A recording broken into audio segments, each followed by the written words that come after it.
Look at us now, impotent.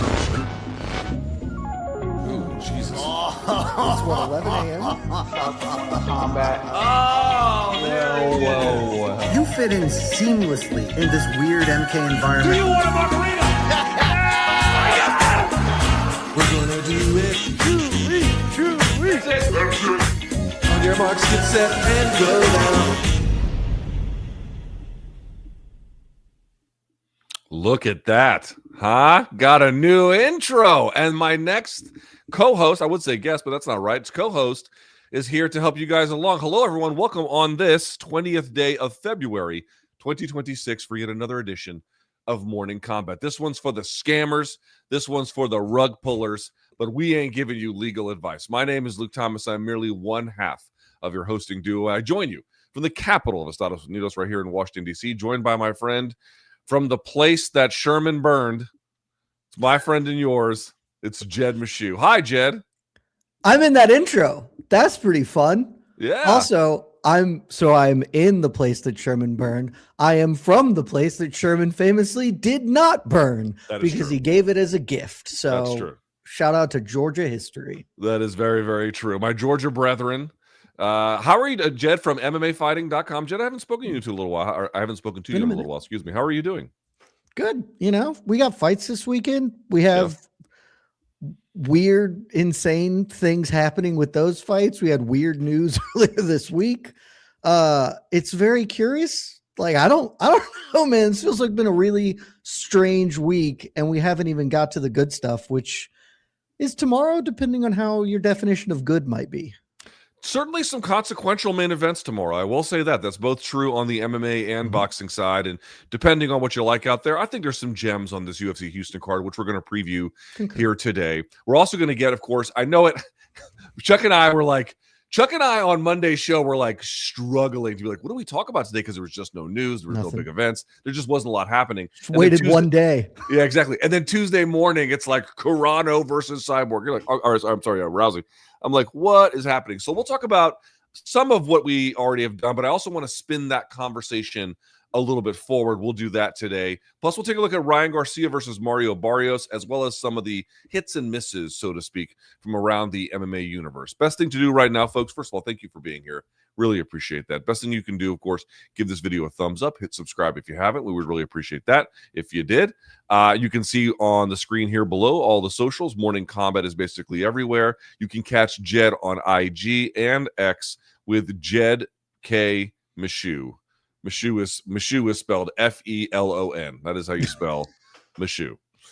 We also have some merch for you guys. MorningKombat.shop, as you can see here. You get the Army of Donkness shirts, as well as we got a couple of evergreen items. And I mentioned, sorry, go back one more time. I forgot to say this. As you can see, we have the posters as well. Now, we have evergreen items with the Morning Kombat graffiti logo and then the MKDC kind of inspired one lettering there as well. Let's go to our third member here of the program. He is, as my friend Brian Campbell would say, the son of a horned-up Australian. The man on the ones and twos. It is Long Island. Luke, what's up, my friend? How are you? What's up, brother? Speaking of horned-up Australians, got Dennis Scrodov, Yes. taking on Mike Boner after this in prop quiz. So make sure you tune into that. I was confident you were going to make a Dan Hooker joke right there. I thought you I thought you were coming in with the fucking Mutombo slam. It was gonna come, but because naturally it's gonna come out throughout the show, obviously. But yeah, who knew? Scrotum versus Boner. Okay. Quality Scrotum versus Boner. It is a good one. Comes down to the end, as they often do. But yeah, looking forward to that one. But guys, fights this weekend. UFC Houston. I'm hyped. Full card watch along as well tomorrow, 5 p.m. Eastern. Tune in for that. Yes, you're a gentleman for that. Yes, thank you, gentleman and a scholar. Gentleman and a scholar. I do have to say that media week this week was not my favorite that I've ever seen. However, I do think that Saturday's main event is very intriguing, just on pure fight terms. Do you share that assessment? We'll talk about it in the show in just a minute, but just as a general observation, how do you feel about that? 100%. I think this fight, I mean, the odds are pretty long, but I think this fight's very competitive. I can see a world where Fluffy rolls him, right? Like that's not outside the realm of possibility. But I think that there's a better chance than people are giving it for, that Sean Strickland might make this really Sean Strickland-y, and that's not good for anybody. Certainly not for the fans, and probably not for Fluffy Hernandez either. Yeah, fair enough. If there's anything else that I forgot, I don't think so. I think that's pretty much the whole shebang. So without further ado, you know what? Screw the extra banter. Let's get this party started if we can. Topic number 1. Listen, in just a few minutes, we're going to preview the entire UFC Fight Night Houston, or I should say UFC Fight Night Strickland versus Hernandez main event. We'll do the co-main event and then all the little gems up and down that card. But we do have to start with what happened on Media Day.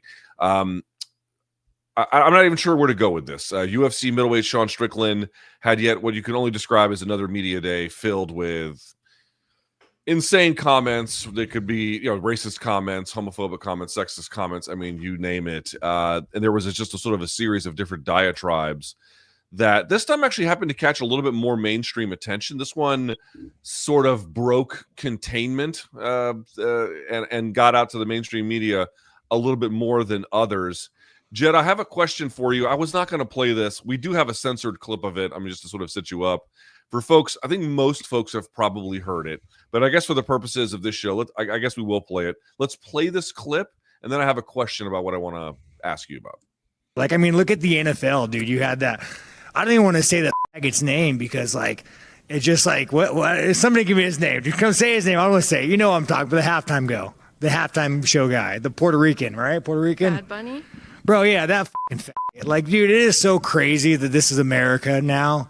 Like, back in the day, dude, the NFL was the fucking standard of being a fucking man. And now every fucking year, the NFL, I think they all get together around a table and say, guys, how do we fucking ruin this sport? How do we get it up? How do we fucking ruin it? Well, I'll tell you what, why don't we bring a gay foreigner who doesn't speak fucking English and have him perform it? Like, get the fucking, and you have like, yeah, dude, it's like, the NFL is like fucking pathetic these days. So even like the NFL players fucking probably hate it. Yeah, no. I think we'd all agree the NFL got real gay lately. That sounds like every middle school locker room I've ever been in. Okay. Question for you then, Jed, would be as follows. This is not the first time he's done it. And after all these years for what I could call basically a pretty similar act without there being any really corporate response to it one way or the other, what is now the right reaction to this similar refrain that we see from Sean Strickland every few months? I mean, from who? Who's the reaction we're looking at? Because I'll tell you mine, it's shame. My reaction is shame. Because, like, I don't care, honestly. Like, I'm just, it happens every time. I know that when Sean Strickland is going to have a fight week, we're going to have this. And I don't know, like, to what extent he even really believes it so much as he just wants to be a 4chan edgelord because, like, that's the gimmick or whatever. But like you said, Luke, this broke contain. My normie friends were like, hey, saw this. That's neat. And I was just like, yep. I'm embarrassed that this is the sport I work in. It is 2026 and we are talking about homosexuality like it's a bad thing. And like, Luke, I know that you feel this, but like when I talk to like new people, when I go on dates or I meet strangers, I am very reticent to tell them what I do because of shit like that. Because I have to immediately go, oh, I work in MMA. I'm not a piece of shit, I promise. And whenever you have to say I'm not a piece of shit, nobody believes you, Luke. They all immediately like, oh, that guy's a real piece of shit, isn't he? Yeah. You're like, oh, I definitely don't commit sex crimes. It's like, well, that's an odd thing to say. Feels like you're having to over-explain this, but like, that's it. Because whatever, like, it's very stupid, and we do this with him every time. Like, every fight week is the same. Tonight or whenever they're doing their face-offs, he's going to promise to the death, and then he's going to tepidly jab and teep for 25 minutes. Like, this is just the rote at this point. But like, it'd be cool if this sport had some class, like just like a modicum of it. Like, I don't need it to be the NFL or hockey where it's just platitudes every speech, but like, what if we just don't include slurs? That doesn't feel like a high bar to clear. And yet, here we are.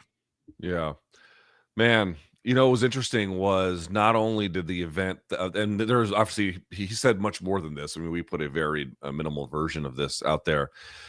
And then yesterday, Jed, did you see he had a bit of a back and forth with Joaquin Buckley? Did you see that? Sure did. Over use of the N-word, and then Buckley wanted to confront him for it. And it made the news as like part of the aggregation news services that are out there. Not all of them, but many of them. And I thought to myself, wow, man, we're at the point now where we're just doing like race war fight promotion. Like, that's just what we're doing. This is, this is like this is prison culture or something. I mean, I'm not sure exactly how to describe it, but I have a question, Luke, that no one has answered, and you are one of the smarter people I know in this space. And I've been asking this question for a long time, and this isn't like a bit. I seriously don't understand it. I understand it practically, but the crux of the question is this, Luke. Why did ESPN not care, and why does Paramount not care? Because in no other industry in the world, when you are the consumer, when you are buying something, do you just have to take what is given? Paramount is giving the UFC $1.1 billion a year. And the UFC is like, if they came to them and were like, hey, don't do this, the UFC would be like, eat shit. And that doesn't make sense to me. If I buy something if I am buying a service from you and your service does not meet the standard I want in any other industry, somebody is like, hey, we got to do better. And that's just not what happens with them. I don't understand. Yeah. Like, practically, I'm certain that this was contractually reasoned out ahead of time. And they were like, we'll give you $1 billion and you can tell us to kick rocks whenever the fuck you want. I don't know why anyone would pay for that. Like, if I'm giving you that much fucking money, I want some say-so when you are prominently putting a dude saying slurs like all over the air. Yeah. So you answered your own question. The answer to that is that the UFC, when they do these deals, whether it's ESPN, I'm not sure about the Fox deal, although I'm sure it's probably pretty similar, but certainly with the ESPN deal, and then I'm going to guess here with the Paramount deal. But as a basic observation, when they make these arrangements, they bake into the agreements a degree of editorial control over what gets, what kind of reporting exists under what kind of conditions and under what restrictions, and what can be talked about and what can be just what they can be challenged on. These things are baked in ahead of time, down to personnel hirings. I mean, you name it. It's a completely tightly controlled process. So the deal gets announced and you're thinking, oh, well, ESPN has some autonomy. They've already surrendered it. So that's how you get to a place where like this is what I mean about UFC and like TKO and whatnot. Like these people who are skeptical of like their ability to succeed in Zuffa boxing, they're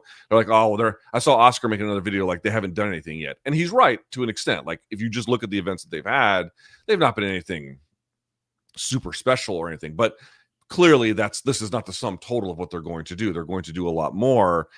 And when you really understand the UFC DNA, which is white knuckle all the time, maximum control, fight until you get all of it and then maintain it. Like, that's just what they do. That's what they've done over and over and over and over again. And part of what it enables them to do is to just be free from pushback. They've created a world and everyone just kind of grants it to them because they're just very adamant and for it as like a corporate part of their DNA is to make these things not negotiable, like in ways that other leagues wouldn't even think to be bothered by some of these things. I mean, I guess at some point, obviously there would be, but not nearly as hands-on about some of these considerations. And so they've created this incredible world, man, where they got guaranteed revenue. They've got partners who basically are not really in a position to question them, sponsors, similar kind of thing. And they just get to just do essentially whatever they want. I mean, I guess you can, depending on your worldview, you can think it's a good thing or a bad thing. I think I did just want to say, I spoke about this on my live chat yesterday. I'm not going to rehash all of that. I think the one thing I would like to add to the conversation today that people might not know, or I'm sorry, that has been a little bit under discussed, is that I see a lot of people saying things like, oh yeah, what do you expect? These are guys that hit each other in the face for a living. Like, what can you expect? And on some level, that is unassailably true. This is a different kind of sport. It's a different kind of world. And that, to me, means we should grant it very relative to the norm, a looser sense of what can and should be expected. In addition, these are independent contractors, the fighters themselves, not employees. However, my retort to that would be, I have seen what it looks like when the UFC is trying to cast the widest net possible. And even if some of the things that they did then are not as ready to be used now, the general orientation in that direction brought along a series of practices, norms, expectations, and frankly, outcomes that worked. It worked what they did when they cast a wide net. That's how they got to a place where Ronda Rousey is a mainstream star and blah, blah, blah, all that stuff. It got to that point. And what people need to understand is, while there can be a difference between how the fight world operates versus the NFL or the NBA or pick your league, at the same time, this is a choice that the organization has made. This is not the inevitability of what happens in fight sports every time. This is a conscious decision to alter what they used to do to now go in a different direction. I would also like to add that this argument about like, this is free speech, guys, the people who say that this is a free speech argument are either shills or cognitively impaired. There's simply no in between. It doesn't exist. The reality about this free speech policy is that it is designed to allow for slurs while basically being a heavy deterrent on any kind of pushback related to their treatment or pay or anything that they might raise. It's not designed to challenge power. It is designed to look like free speech and then just kind of usher in the only version that is really available, which is the ugliest version that you can find. More to the point, Dana White gotten himself nearly canceled a long time ago for using some of the exact same words you heard Sean Strickland use in a video he put out going after Loretta Hunt for some of her reporting. And, you know, it's hard for me to look at the long history of Dana having some of the public run-ins he's had that nearly got him canceled and think that these rules aren't also designed as a way to create other people in the orbit, not just fighters, a get-out-of-jail-free card, a non-cancelable card. Jed, you asked a question, how is it possible that their partners can never push back on them? Everything that they do is designed in such a way as to make pushback to what they do impossible. And this policy of free speech is all part of a bigger plan, a bigger, frankly, operation at this point to enable these things. And so I just want to put that out there because I feel like that people make these arguments about certain inevitabilities or realities without realizing just how much they're constructed. Yeah, no, I mean, I know the practical how and why. It's more like why would you do that? Like, I would just be like, no, I don't want this. I'm good without us putting like a Nazi on screen. That seems like it's not good for my brand, but you know, maybe that's why I'm not Barry Weiss in charge of CBS. I can't believe they've just decided to punt on regular fans and favor. Because here's the thing, MMA fans would be like, oh, it's based and it's cool. And like, these are the dumbest people you know, but like they're a captive audience. Well, this is the point too. It's like, what do you think normal people think when they see that? Shame. I told you, shame. Well, that's the point. It's like not even MMA fans, like people who might be like, it just comes across their orbit. What is it that a relatively normal person would think if they saw that? If you think, and here's a Chuck Mindenhall tweet. One thing I've noticed is that when Sean Strickland gives an opinion, it can almost seem offensive to people. Has anyone caught that? Chuck.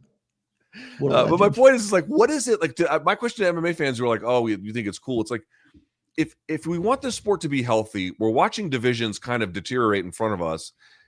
Don't you think it'd be better to kind of orient the product in a way that gives us the maximum chance to get eyeballs? And I don't know if they think that. Dude, you and I have been part of this world for a very long time. I remember when the whole premise was this needs to go mainstream. This is a sport kept alive on like Sherdog chat forums and barely breathing. And we need to cultivate and try and get towards just responsibility. And for like the first 5-6 years of the UFC being kind of mainstream, right? Like post Spike deal, all of the promotion, all of the talk about fighters was they constantly went on about how Rich Franklin is actually not a dumb thug, but a high school science teacher and trying to make people reputable so this could appeal broadly. And now they are just like, nah, homie, F that. Like, it's unbelievable. It's so wild. I can't believe this is the trade-off they're making, but they're making it. So here we are. I mean, it's not hurting them, I guess, but it's last thing on this. wild to me. I will say this. This is how you know, to me, that like there's a UFC influence in how Paramount, Paramount didn't put out a statement afterward, even though their logo was on the step and repeat. But it's like CBS Sports Galazzo covered the Vinny incident at Champions League where he was subject to racial abuse, and they had like a whole big so clearly, when there's an opportunity or when they feel like it, they will say, or they'll either allow programming or they'll say something themselves. And the fact that they have it here kind of tells you everything you need to know about how the situation. This is why, again, it's free speech, guys. This is kabuki theater. This is kabuki theater for low information dogs. Like, this is one of the most controlled, the media environment and the information. Forget even that. Just the information environment more generally is so tightly controlled in this industry. It's just a sort of a ridiculous thing to be like, this is about free. This is about free speech. What? Okay. Anyway, all right. Silly. With that out of the way, let's talk about some fights. Topic number 2. In fact, the fights are back, and I can understand some folks not necessarily being super happy with Sean Strickland, but depending how you feel, you might walk away from this entirely, but you might stick around and you might watch. And in fact, an event will happen. UFC Houston is back this weekend. The UFC returns to Texas with a card that's got some real gems on it and a very, very interesting main event. Here is the card you can see right there. Strickland Hernandez in your main event. Jeff Neal against Uros Medic. Dan, by the way, no longer 50K. I think they're going to be like $100,000. Ige taking on Melky Costa. We got Spivak and Ante Dalia. You got Jacoby Smith, a very interesting fight. And then Reese versus Pereira in the opener. Starts at 8 p.m. in the East, of course, on Paramount Plus. Let's start with this opening kind of consideration here. It feels to me like there's a lot of momentum behind Hernandez, not just people being happy with his fight style, but you look at, I think we have his wins, if you can put those up as well, Long Island. Look at the win streak of this guy. This is very impressive. Submitting Rodolfo Vieira, Josh Fremd, Marc-Andre Barrios. It's a good fighter, but he got him out of there. Edmund Shabazian just ran over him.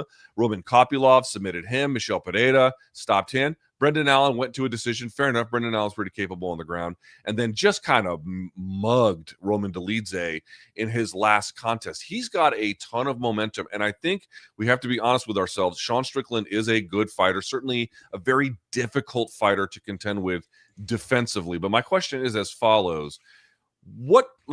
How much of a boost is really available here to the career of Hernandez with a strong performance against Sean Strickland? Did we lose him? Uh-oh. All right, let's put him off there. Look at him. Look at that. Look at that face. This is the second time we've lost. He's completely frozen right now, but he did jump out before when you were in the middle of a point, so no one noticed. Okay. But he's just frozen right now. We'll see. All right, we'll get him back. Here's what I'm going to talk to Jed about to open the beginning of the show, which is, the Strickland drama.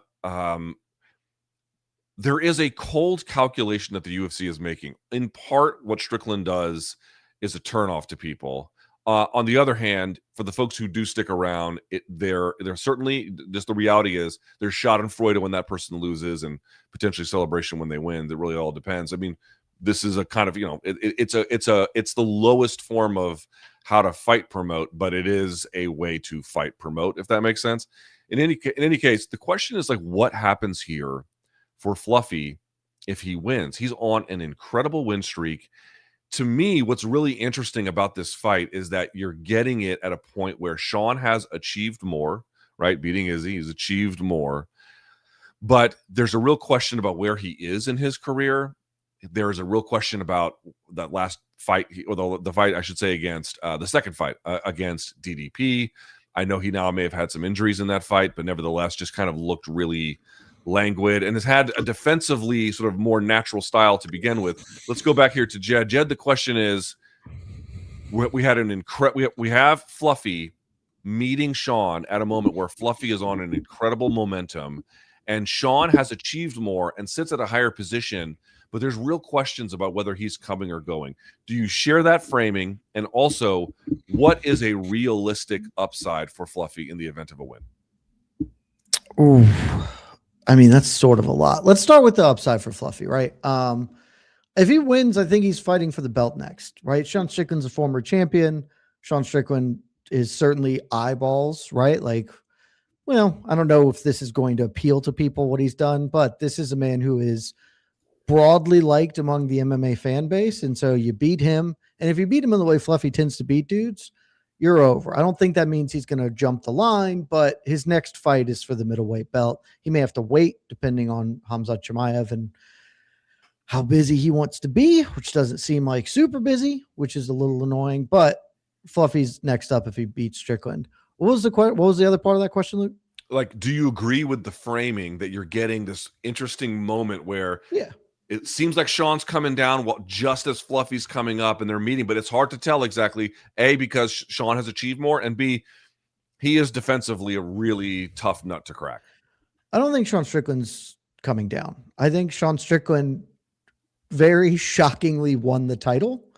And that is the fluke of his career, the blip, right, was an unexpected high point, and he's settled back. Not a bad fighter at all. Not saying that. One of the better defensive fighters in the sport, and certainly in this weight class, right? But, like, this feels right. You know, he went hammer and tongs with Dricus du Plessis in the first one. A lot of people thought he won. In the second one, DDP made adjustments, and Sean Strickland has been the same fighter for the entirety of his life. He's never going to adjust. And so if you can adjust around him, you're probably going to have success. Then, you know, the Paulo Costa fight is what it was. Like, he's a better fighter than Paulo Costa. Split decision was probably not necessary there.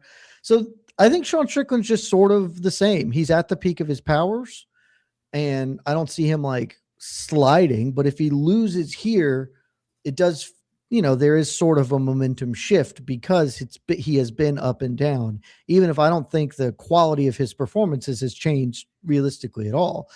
And Fluffy obviously is on the upswing, right? This is Fluffy's run. If Fluffy loses this fight on Saturday, that's it. He's not challenging for a belt, which sucks to say like that. And that feels maybe, you know, a bit reductive, but like when you have this amount of momentum, if you step wrong on the way up, whoever gets back to it, like whoever surges to an 8-fight win streak, loses one, and then works their way to a title fight. It just doesn't happen in the sport. Sean Strickland, by nature of already being a champion, is just going to be closer to a title fight. And frankly, if he beats Fluffy, has like non-zero chance that his next fight just is for the belt as well. So I don't think the Sean Strickland aspect of the framing is correct. The Fluffy, I think, is obviously correct. I want to push back on that a little bit. I mean, I think you make some interesting points, but let's talk about Sean the fighter. Okay, how about this? Let me tell you what I'm seeing, and let me see if you're seeing anything kind of like that, or if not, why. Again, he might have had an injury in the second DDP fight. That is a thing that has now been revealed. That would not be surprising. And again, injuries vary in how much they can impact performance, but fair enough to say it can impact performance in a real and sometimes devastating way. Nevertheless, here's what I have noticed. Sean has developed a style where he is very good about establishing trench warfare.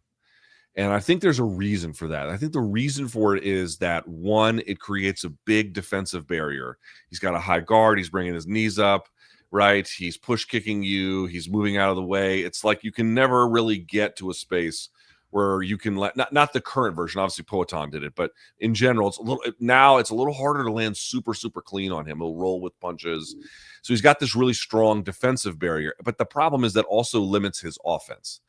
And one of the things that you'll notice is, you know, for example, he does these huge peel outs where he'll bring his head behind his body and he'll cross step to get all the way out of the way. And that's very defensively useful, especially in the octagon, even if it, you know, breaks some fundamental rules about balance and whatnot. But the point I'm trying to make is that, like, it bakes in a ton of defensive difficulty to pin him down. And I think one of the things that I was expecting in the second DDP fight was a bit of a, like, if you're getting pursued by DDP, you peel out a little bit, and then you do what like Sean O'Malley does, where you angle off and then, you know, you capture a guy's momentum and you really go after him. O'Malley exceeds at this, letting guys have a little bit of space and then just crushing them. And you didn't see that really at all from Strickland. The point I'm trying to make is I think he's worked his game out to a certain level, and I feel like it's stalled. I feel like the defense is strong, and he's got good cardio, and he's certainly very experienced. I'm not saying he's a pushover. Far from that. I'm saying he's, again, difficult to look good against, win or lose. What I am saying, though, is I think he's reached a limit. And the DDP fight for me, the rematch, was the point where we're supposed to see something a little bit different, and we didn't. And I just kind of feel like if that's all we've got, I do think it's worth considering. Lost 2 of his last 3, granted the same guy, but like I get more coming or going vibes. What do you make of my assessment? No, I think he's reached his limit. He's how old is Sean Strickland? Let me look this up. Actually, 34. Then he's definitely. I think he's reached. about to turn 35, or maybe he just turned 35. So 100% reached his limit, and probably is actually then about to, if not already.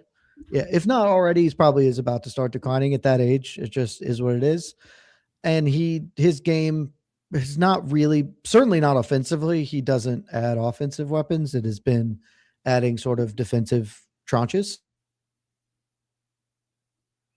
Bro, is this what I used to do to y'all? Yeah. Is this what I used to do? Tell this motherfucker to get in on his phone. I've been texting him, and he said he's having internet issues, and that's obviously what keeps happening. Yeah. Yeah, Long Island, why don't you pop on here for just a second? What do you make of my theory here? I gotta see if I can bring myself in here. Hold on, let's see what happens. Hey, there it is. All right. So what was your theory? Sorry, Luke. Basically that, like, I kind of felt like the second debate, to summarize it very quickly, I basically felt like the second DDP fight was an opportunity to show that your style wasn't too defensive to really achieve against, again, I know he did well against Izzy, but, consistently high level achievement. Like, you can actually add offense to this. And so you can really begin to turn a corner, because if it's just going to be something opposite, here we go. We got him back.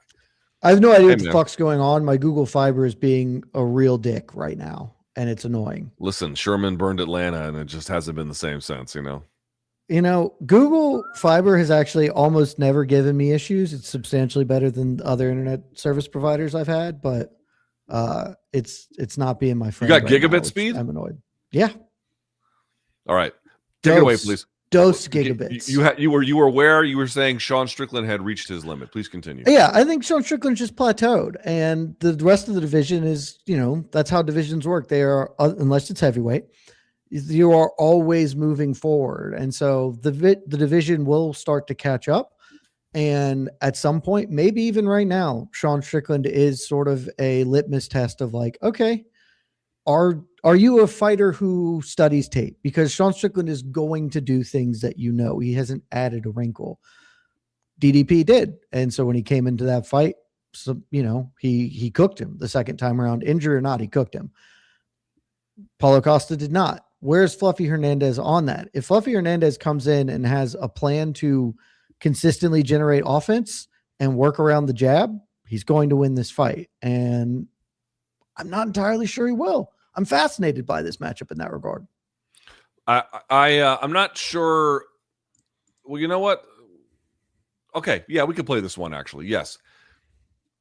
Part of what has happened with Fluffy at times where he's had some inconsistent performances, still good. Obviously, look at the win streak, but at times much stronger than others. I thought he looked really good against Elidze, but he's had some others where he was very, very sluggish.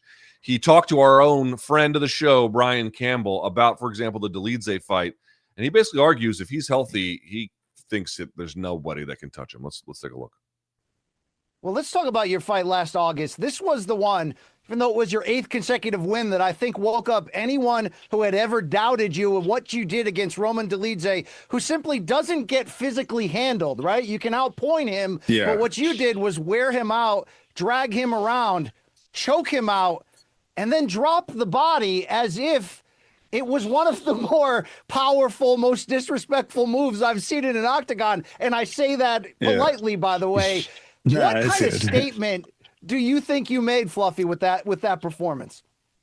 It's like I've been telling the UFC, like, quit playing with me. Give me somebody that's like a real test, you know what I mean? And he thought he was going to big brother me and walk through me, because I get he's beat some people, but that's not the case, you know what I mean? If I'm healthy, I'll beat the you. I promise. I don't care who you are. So with like that energy is just what I brought. You know what I mean? If you're gonna try to big dog me, then you, I'm a big dog. Bro, you gotta love that energy. Holy shit, he sounds. I mean, what do the youngins say? Very confident. He's locked in. Locked in is what he sounds like. I love this energy from him. Don't you? Yeah, I mean, because one, he's on an 8-fight win streak, man. I feel like you're probably pretty confident when you've put together 8 mostly dominant. Oh my God, bro. He's got to get back in on his phone, or we got to call it a day on this bullshit. When you put together 8 dominant wins, I'll finish this point for him. You know, Fluffy, he's coming in here. He's going to have all the confidence in the world. What is it, back-to-back ranked guys? Now let me look back at this. I believe Kopylov was ranked. I believe Michel Pereira was ranked. Yeah, it might be 4. I have to go. Brendan I can Allen look at was the. ranked. Yeah. So 4 in a row coming into this. I mean, I'm taking Fluffy all day here, Luke. Who are you actually siding with in this? Hold on. We got De Ritter was ranked. Sorry, Delidze was ranked 10. Allen was ranked 7, and Pereira was ranked 14th. And yes, and then 14th. So this will be his 4th ranked opponent in a row. I want to talk to Jed about the fight itself. I would like to discuss that for a moment here, whether he comes back or not. Can we text him to come back on his phone? I don't care if it looks bad. Really? This looks worse. So to speak, right? This looks worse. Just yeah, but I feel like his phone's going to be terrible. I mean, if he cuts out every few, I mean, I don't know. He's texting me right now. All right. Put me on solo because I would like to just talk about this fight a little bit. Let's do it. Someone asked me yesterday, and I've been thinking about it since, what is the X factor that's going to control, or I should say, that will determine rather who wins or loses? And the answer is it's never the same X factor usually for both, although it can be. And this actually might be one of those cases. Like, in other words, sometimes and routinely in fights, X factors are there's one for X and then there's one for Y. I think this one is the same. Jed, I want to put something to you here if I can. Speaking of the fight itself, at the risk of being overly simplistic, and I don't think this is the only factor, I want to be very clear about this, but I do think this is a very, very important factor. Real estate in MMA is kind of everything, and the guys who know how to use it, like Volkanovski, versus the guys who don't, like Diego Lopez, they can both be really good, but one is going to have a lot more success than the other. From a defensive standpoint, typically speaking, Sean is pretty good about using real estate. I bring this all up to put together the point, namely, this is one of those fights where I absolutely believe the guy pressing is in all likelihood the guy winning. Because if Sean is pressing, he's very good at that, getting you behind the jab, getting you behind the teep, and then he can peel out whatever he needs to.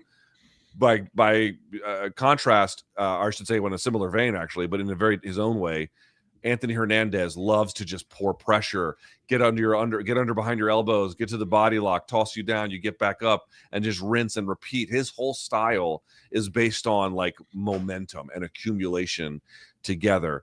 Do you agree with this assessment that more than maybe most fights, who is pressing here is going to be a major determinant of who wins?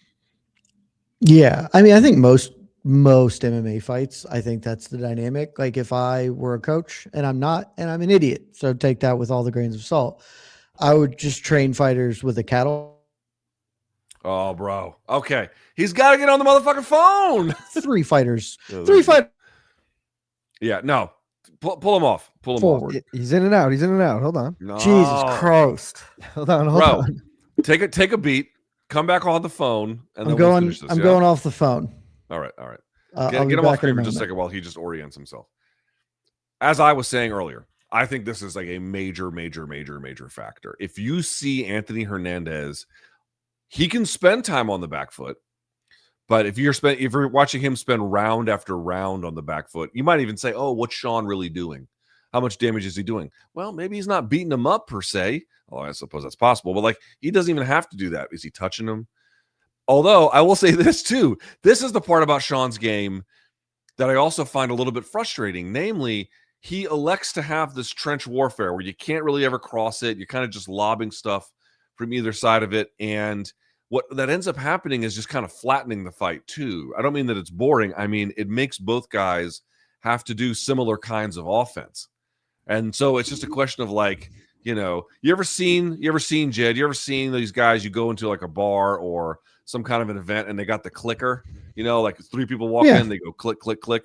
That's like if you look at DDP's fights with Sean, it's like you just one guy throws, click, other guy throws, click, and it's hard to even tell who's doing the better work. The second fight, not so much, but the first fight, definitely that's the case. I'm just sort of pointing out there's also this question of Sean Strickland making a fight in such a like his preferred terms also kind of make it close, because if a guy is gonna pushing back a little bit, there's just not much offense either guy is able to score in a sustained way, which makes it also a liability for Sean long term.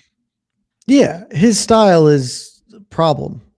Right? Like when you are a defensive first fighter, especially in this sport, like you are not clearing like huge gaps, because some dudes can just trust you and maybe you're landing better shots, right? Like maybe you're not getting hit as much as it looks like, but that's the DDP fight. Like the first one is Sean is like the better fighter, but DDP just does a lot of stuff, and judges often confuse activity with achievement in this sport. So like his fights tend to be close. The only like not close fight that really immediately comes to me is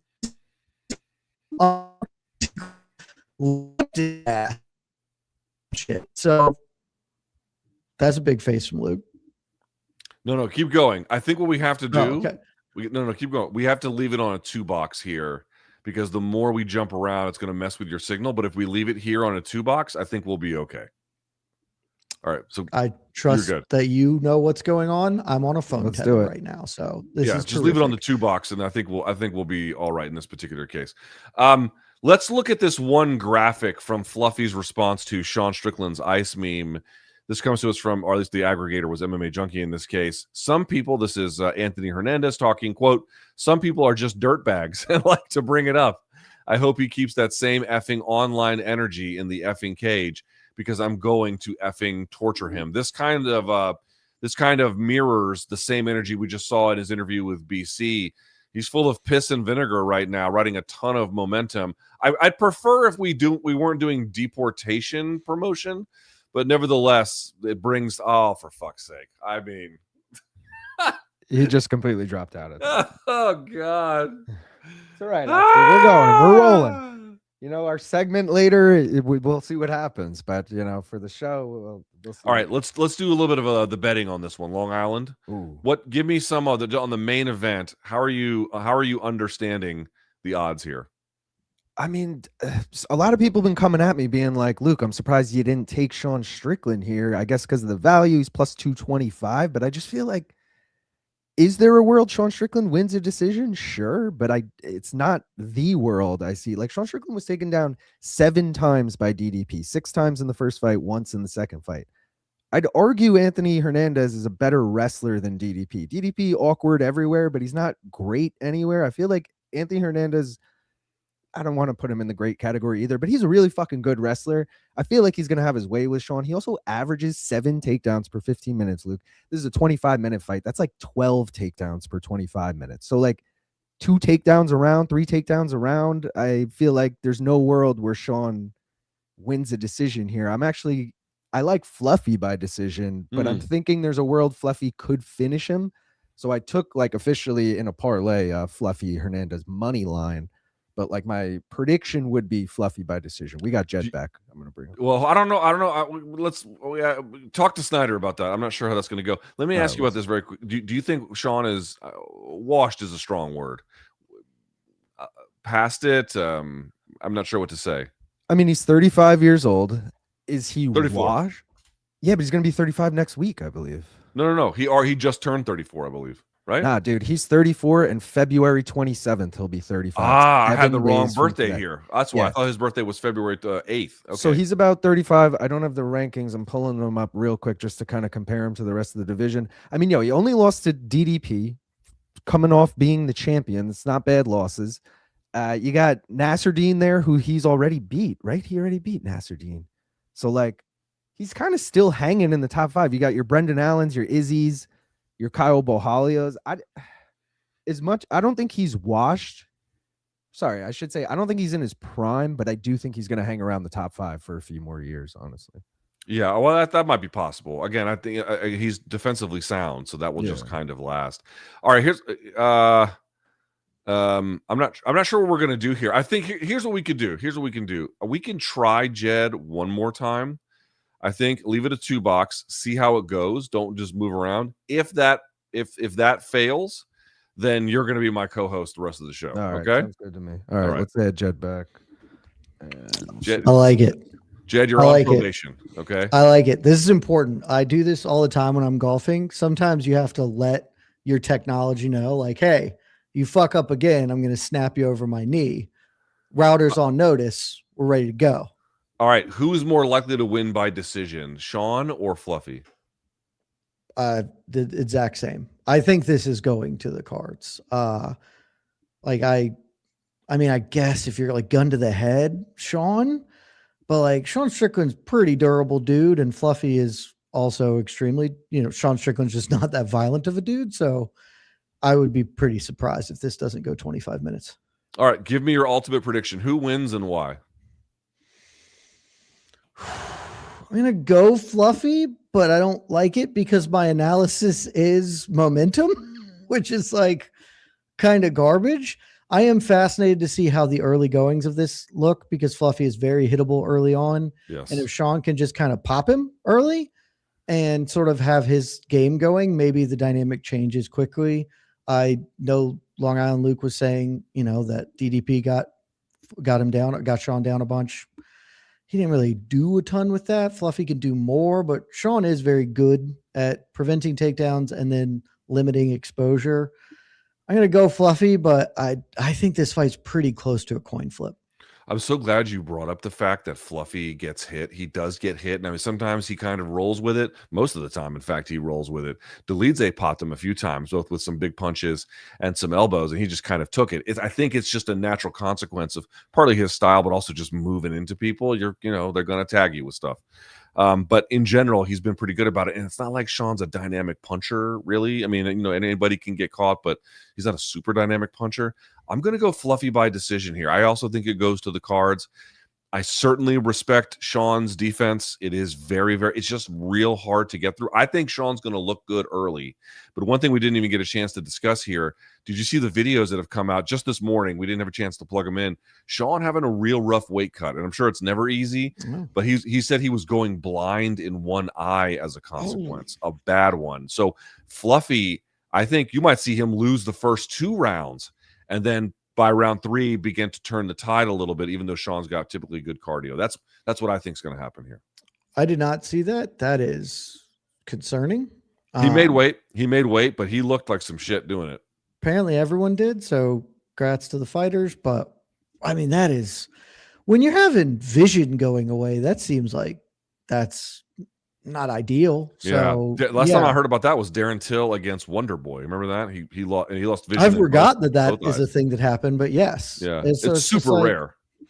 Yeah, man, that's crazy. In general, Sean Strickland has good cardio, but like Fluffy is Fluffy. So no one's winning a cardio battle with Fluffy unless Merab puts on 40 pounds. And even then, if he puts on 40 pounds, is Merab going to be Merab? Probably not. Last thing on this. Let's say the winner here in either case is fairly pedestrian. They get the job done, but it doesn't, it didn't wow you. Are they going to leapfrog, Imavov? Well, that's a Dr. Seuss Sox and Fox tongue twister. What do you think? No, I think Imavov's locked in against Chimaev. I know Chimaev has like made some rumblings that he kind of doesn't want to fight him, but it's just going to happen. And the winner of this will fight either Imavov or random other person when Chimaev inevitably vacates the belt to move up. So I don't think they're leapfrogging. Like, I don't know what it would take to leapfrog Imavov. Like, it would have to be something really special, probably from Sean Strickland. I don't think Fluffy could do anything that's like, got to give that guy the title fight over Imavov. So no, I think if you stop Sean Strickland, he'll get it. You think so? Over Imavov. I think if he goes, again, durable, experienced, good defense. I don't even think this is necessarily likely. But if he goes in there and just dummies him and then stops Sean Strickland, that's a big deal, dude. Stopping Sean Strickland's hard to do. I agree. Big deal, great performance. I'll be shocked if he gets a title, if he gets the next title fight off of this. All right, fair enough. Let's talk about the co-main event. I'm not sure what to say about it. I don't hate the fight, but I don't know exactly how to contextualize it. What I can say is Jeff Neal's coming in with 3 of his last 4 bouts he's lost, whereas Medic, who hasn't necessarily been a major achiever, nevertheless 2-fight win streak as he enters this contest. What is realistically on the line between these two? For Jeff Neal, it's, can you stay in the show a little longer, right? Like, he won't get cut off a loss, but he's hanging around the top end of the UFC's rankings. He's like 12 or 13, something like that. This would end that. And this is, how much juice do you have left to stay as one of the 15 best guys in the world? For Uros Medic, he has, I think he's never been to a decision. Long Island Luke, correct me if I'm wrong. I'm pretty sure this man is all gas, no brakes. And so this is his opportunity, and will probably be his only opportunity to get a ranking, right? Like, if he loses this, he's just going to be fun, Nico Price dude, right? And if he wins this, maybe, I don't think any of us would say he's making a real title run, especially at welterweight, how stacked it is right now, but he gets a ranking, and his next fight will be against somebody else with a number, and he can try to make like a real run of things, as opposed to just being like the best spot on every undercard he's on. Yeah. I think partly Jeff Neal's from Texas. They want to put Texas fighters on the card. These two are going to fucking kill each other, right? That's just what you're going to get out of a contest like this. I'll say this for Medic, if he's got a little Mike Chandler in him, and I know Mike Chandler's not your favorite guy, but what I mean is this. He's got a little bit of a gene where he's willing to waive what his ultimate win-loss could be in favor of just competing in a way that I think he likes to compete more. You know what I mean? He's got 3 losses. Jalen Turner stopped him in the first round. Miktabek Oralby stopped him with a neck crank in the second round. And then Soriano got him in just 30 seconds into the first round. Not for nothing, Turner and Oralby, real tough fights for anyone. Soriano, certainly a little bit more manageable within the broader context, but he can fucking thump. When Puna dropped down, there was like a hot minute where he was fire. Yeah. So, like, not for nothing, and his last 3 wins we're talking about here with Medic, Muslim Salikov, who he stopped, Gilbert Urbina, who he stopped, and Tim Means, who he stopped. This is going to be a good fight. It's going to be fun as hell. This fight is going to be fun as hell because it's a Uros Medic fight. And Jeff Neal is sneaky, super fun too. Like, basically, Jeff Neal is like the Lorenz Larkin of this generation, where he's like super fun, hard to look good against. Like, he's going to give a scrap to just about anybody. Probably not a top 5 guy, but good. And Uros Medic is just a banger. Like, they're going to come in, they're going to throw hands, and it's going to rock. We'll have a great time this co-main event. And I would also say this, like the Prochas fight that Jeff Neal's coming off of, which is the last one, that wasn't necessarily a great look. He took Ian Gary to a split decision, and he gave Shavkat a bit of a tough couple of rounds there, rocking him. Hell. Yeah. So when he's dialed in and he's ready, is he the best guy in the division? No. But at a bare minimum, this fight will be good for as long as it lasts. At a bare minimum, you kind of have to appreciate it on those terms, certainly. Jeff Neal is just one of those dudes that, like, they talk about in gyms, that fighters talk about, like, yeah, man, that guy can fight. That guy can he ain't the world beater. He can fight his ass off, though. Yeah. So Jeff is the guy. Jeff is the guy that when a loudmouth comes into the gym who doesn't know what they're doing, I'm not saying that they actually do this at Fortis. I'm saying he's the kind of guy that'd be like, yeah, oh, you're here to spar? Yeah, we got a guy for you. Go fight Jeff. You're like, oh, Jeff, I can beat Jeff. Jeff will fuck you up. Believe that. We used to have a girl at our gym whose name I won't say, and she was the designated that person. You get like a college wrestler, somebody come in, and she weighed 120 pounds and would just kick the shit out of dudes. It's the most humbling experience for them. It was always super fun to be like, all right, now I get to watch this. Yeah, it's the gym enforcer is not who you think it is necessarily. It's never who you think it is. I got to tell you okay, so I realized that Jeff Neal versus Uros Medic is the co-main event. That is his placement on the card, and some people might like that, they might hate that. But I got to say, the fight that I think, I don't know if it should be in that role, but to me, I'm a little bit more excited about as fun. as I think Jeff Nielemedich will be. This fight between Dan Ige and Melky Costa is just incredible. Melky Costa did not necessarily win, fighter of the year last year, obviously, because I think a guy like Waldo Cortez Acosta did a lot, and there was other guys who achieved higher. But one thing that he had in common with Cortez Acosta was how often, not quite the same amount, but listen to this. He fought in February Andre Fili. He stopped him. He beat C-Rod in March. He beat Julian Erosa in May, and then he finished Morgan Charriere in the first round back in December. He had an awesome 2025, and here he is against Dan Ige, who is a very proven guy, certainly a little bit more of the gatekeeper role, I think you might say, but this one is, to me, clearly, who do we have in Melky Costa? That is what the UFC is asking. How far can you go here? Tell me your excitement level for this fight, and if you share my framing. Oh, I mean, your framing is exactly correct, right? Like, that's just where Dan Ige's at in the stage of his career is, hey, you are the litmus test for guys coming up. Melky Costa was my second team all violence featherweight last year. Like, he just had a banger of a 2025. For as much as we complain broadly about like the quality of the UFC and star power, Melky Costa is not, a star. I don't think he'll ever get there. God damn, he is fun to watch. And like, we got a lot of dudes who we used to have like some fun fighters. We got a lot of crop of this sort of like last couple of years who are just heaters, and he is one of them. So, and Dan Ige has been like, Dan Ige can't be killed, which is really important thing, like one of the more durable men alive. And so this is like, hey, Melky, you're going to have to beat him up for at least 8 of 15 minutes. Can you do it? Because Dan Ige has been very, very good at not letting up and comers take his spot. And Dan Ige, I mean, all respect to guys like Fili in particular is a really good one, but C-Rod is good. Erosa is certainly very competitive. And his last opponent, as I mentioned, also, very athletic, pretty good striker. I do think Ige is better than those guys, and I do think Ige has got way more tools and way more understanding of how to use space. So that to me, this is like a really, really good test of what we're going to get out of a guy who is obviously at 29 years of age, really coming into his own. I don't know what to say at the heavyweight for Sergey Spivak and Ante Dalia. I don't hate it. It's fine, I guess, right? It's heavyweights, man. They're heavyweighting. That's what they're doing out there. I don't have much to say. It's what does it mean for the division? As the great Habib Nurmagomedov once said, who cares, brother? Who cares? Yeah, who cares is the right answer. They're just gonna do fights. That's fine. We have a really, really interesting fight between up and coming prospects. Jacoby Smith, 11-0. You've seen him in the UFC. He looked a little bit strange in the Nico Price fight, where he kind of gassed a little bit, but he still got the job done.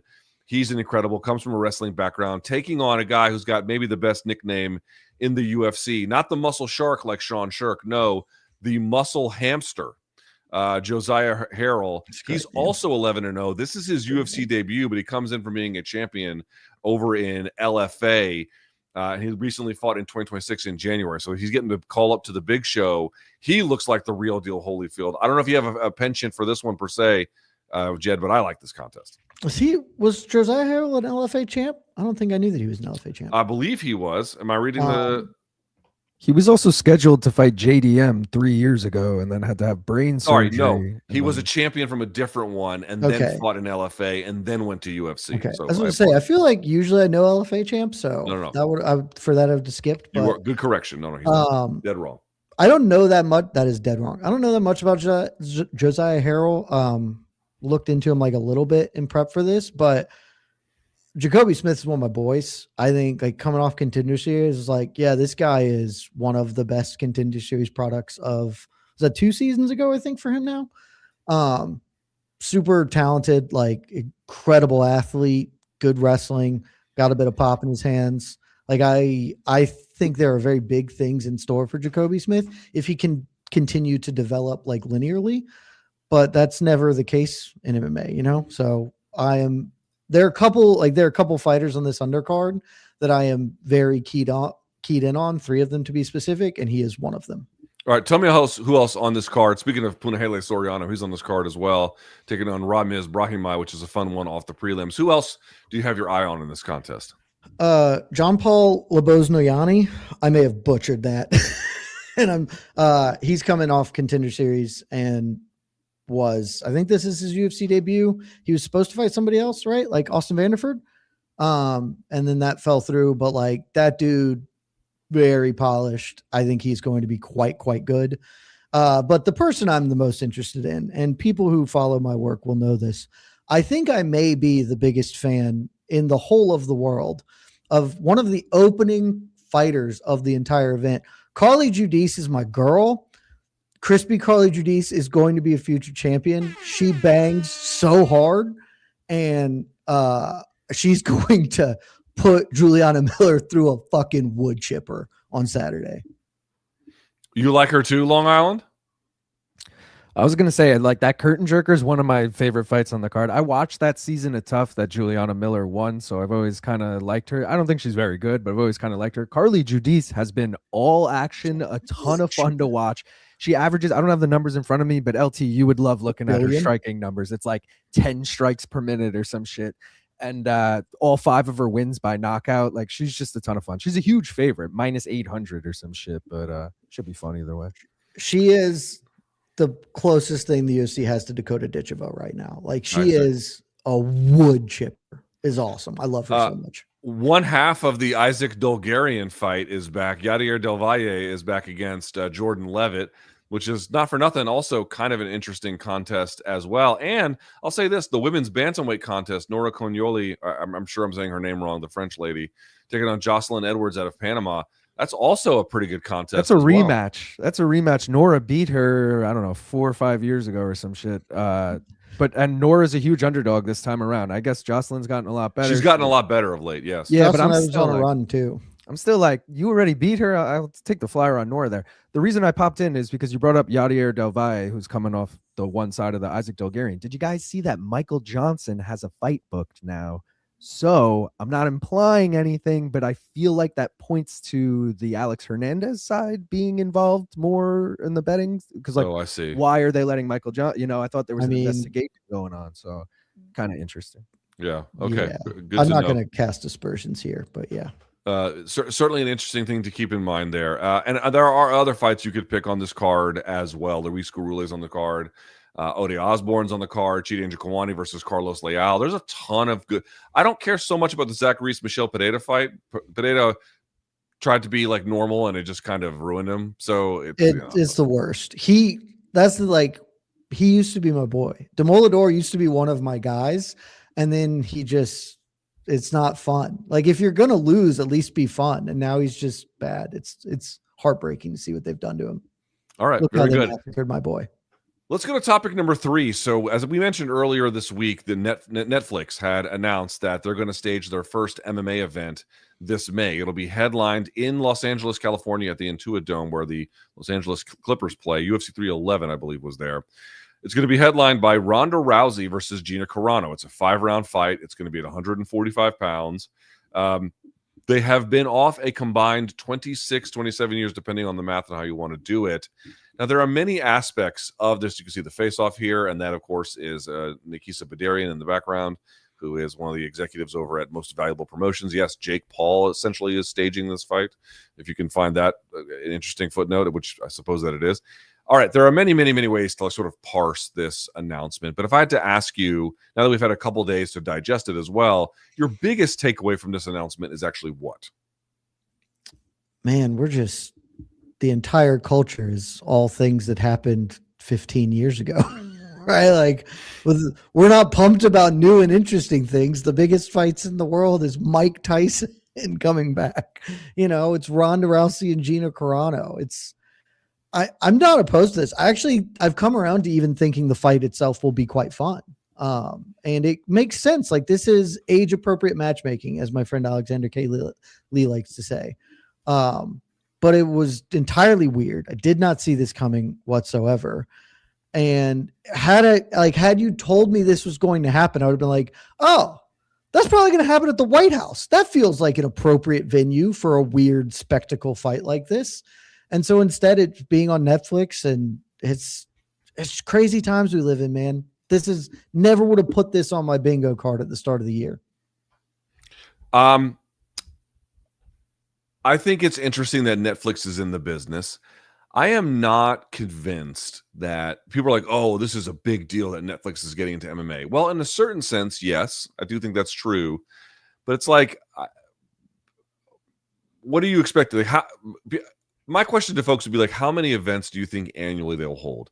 Now, if Ronda ends up winning, they might try to do a home rematch. That would be probably pretty big. If Gina wins, I don't really know what the next move would be. Maybe they'll have her try to fight Holly, or I don't really know. Big Francis is out there, Francis Ngannou. Maybe they could do something with him. But as you can see, there are things that they potentially could do. But this idea that they could turn this into some kind of like regular intervals, I'm a little skeptical about that. I think there's some things that are available to them. And I don't want to downplay what it means for the world's largest streamer to be showing MMA fights. That is significant news in and of itself. But the material is simply not there for the most part to have any kind of consistent presence. It feels like a lot of the enthusiasm is based on this expectation that they're going to be semi-regular. Jed, I'm not convinced that they will be. I mean, I think we'll probably know a little bit more after this, right? I would guess, and I wouldn't put a lot of stock in this, I'd guess they're going to be semi-regular. You know, this is not a once a month thing, not even once every 3 months, but once or twice a year when they can scratch together some sort of headliner that they feel is big enough. You know, honestly, kind of like they've already done with Netflix, right? Jake Paul fighting Mike Tyson, Jake Paul fighting Anthony Joshua. Like, just, these are not, hey, we're doing 40 events a year. We're not even doing 12 events a year. Just very specific things, pick and choosing their spots. And I don't know that they're even viewing this as like, we can do this in perpetuity, but just like, yeah, let's just make some stuff happen. Our business is one at a time, not a long-term, we're going to change the MMA industry or whatever. But I think we're going to get more, right? Because as you noted, there are some other options out there. Francis Ngannou's PFL deal is about to be up. He's not going back to the UFC. That's just does not seem to be likely. Either he re-signs with the PFL in a weird thing, or like, hey, we can do some fun things with you. We can do Francis spectacle things. Francis Ngannou versus Eddie Hall. I've been pitching for a hot minute. They could put that on Netflix and people would tune in to see that freak show thing. They could, you know, maybe Francis does box Jake Paul now. They can do sorts of things here. And Ronda's already suggested it, and you take this with a grain of salt, but that this is not a one-off for her. I don't think she's coming back to have 20 more fights and get back in the thick of things. But if she beats Gina Carano, things go well. It wouldn't shock me if they found another thing to do with her. Maybe that's Amanda Serrano. Maybe they split boxing and MMA matches with Amanda Serrano. Like, they can be creative and have some things that will draw very casual interest. And I think that's okay. Not everybody needs to try and be going toe to toe with the UFC, especially because you can't. So why even try to do that? Can I be honest about something? Okay. I mean, I'm going to get... No one's here. This is a circle of trust. You can be honest. The expectation around this announcement is that I know a lot of people are split, right? So some people are like, oh, I'm super pumped about this. And I've definitely seen some people being like, hey, this fight is like, 10, 15 years too late, whatever. Fair enough. To each his own. I'll watch it. I'm moderately interested. It's fine. Whatever. But the thing that there's this expectation. It's like, oh, Netflix is in the business.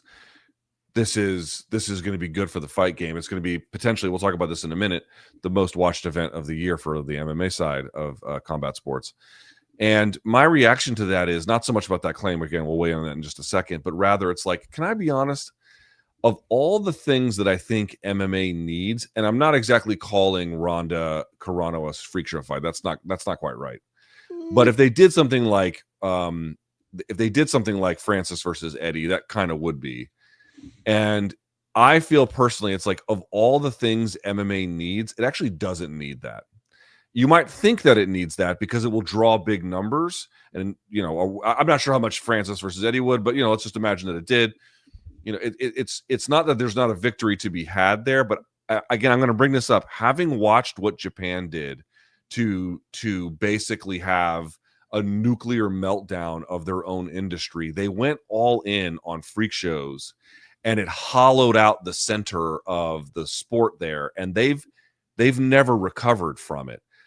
Am I overstating some of the risks here? Again, not so much with Carano and Cyborg, but this idea of like what can Netflix actually do? And they put on Jake Paul versus fucking Mike Tyson. I don't think that is what actually boxing needs, and I don't think that if they go that direction for MMA, that's actually what MMA needs. Fuller divisions. They don't need freak shows. Yeah, Netflix is not here to save MMA. That's not, and I'm fine with that. Like, the criticisms to be levied to MMA and its growth entirely, in my mind, go to the UFC because it is MMA. They own the sport. And so they are the ones who need to be developing things like that. This is just like, look, sometimes I want some candy, you know? Look at me. I'm a man who enjoys a bowl of candy, Luke. And this is a bowl of candy. And I'm fine with them not being like, hey, here's a salad. And honestly, if they fill this undercard with like good bouts, I'm going to be a little disappointed that it's like, oh, here's a lot of Medovs on the undercard of this. Like, this is PFL or Bellator. No, they're not doing back that in the shit. day. Yeah, like, God loved PFL, and I genuinely wish them as much success as is possible to have, because I think that it is necessary to have some other outlet for real professional MMA fighters. They are currently running the Bellator playbook to a T, and that was a business that did not succeed, in case you forgot how Bellator ended. But they're signing a lot of like good fighters. Like, they are absolutely bringing in good fighters that nobody cares about. And that's the core problem here. I'm fine with an offshoot circus style thing happening once every 6 months, especially because like this one is going to break contain, and it will be a reason to talk about fighting with normies other than that embarrassing thing did happen, which is nice. We so rarely get those these days, Luke. So yeah, I'm good with this. I'm actually getting more interested as I've had more time to think about it too, because I think the fight itself is going to be fun. It's interesting. There's a bunch of stuff in the immediate aftermath that we already discussed, I'm sure, on your various programs as well as mine. I don't want to get back into those things. I want to spin the conversation forward. Do you think this beats the UFC White House event? Yes. In viewership?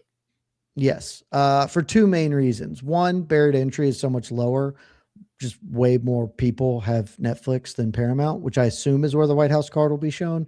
If it's Paramount shown on, and CBS, is it shown on CBS? They were saying no CBS before, and then the latest reporting is that it will. Okay, if the latest reporting is CBS, that maybe changes a little bit, but I'm still probably going to side with Netflix.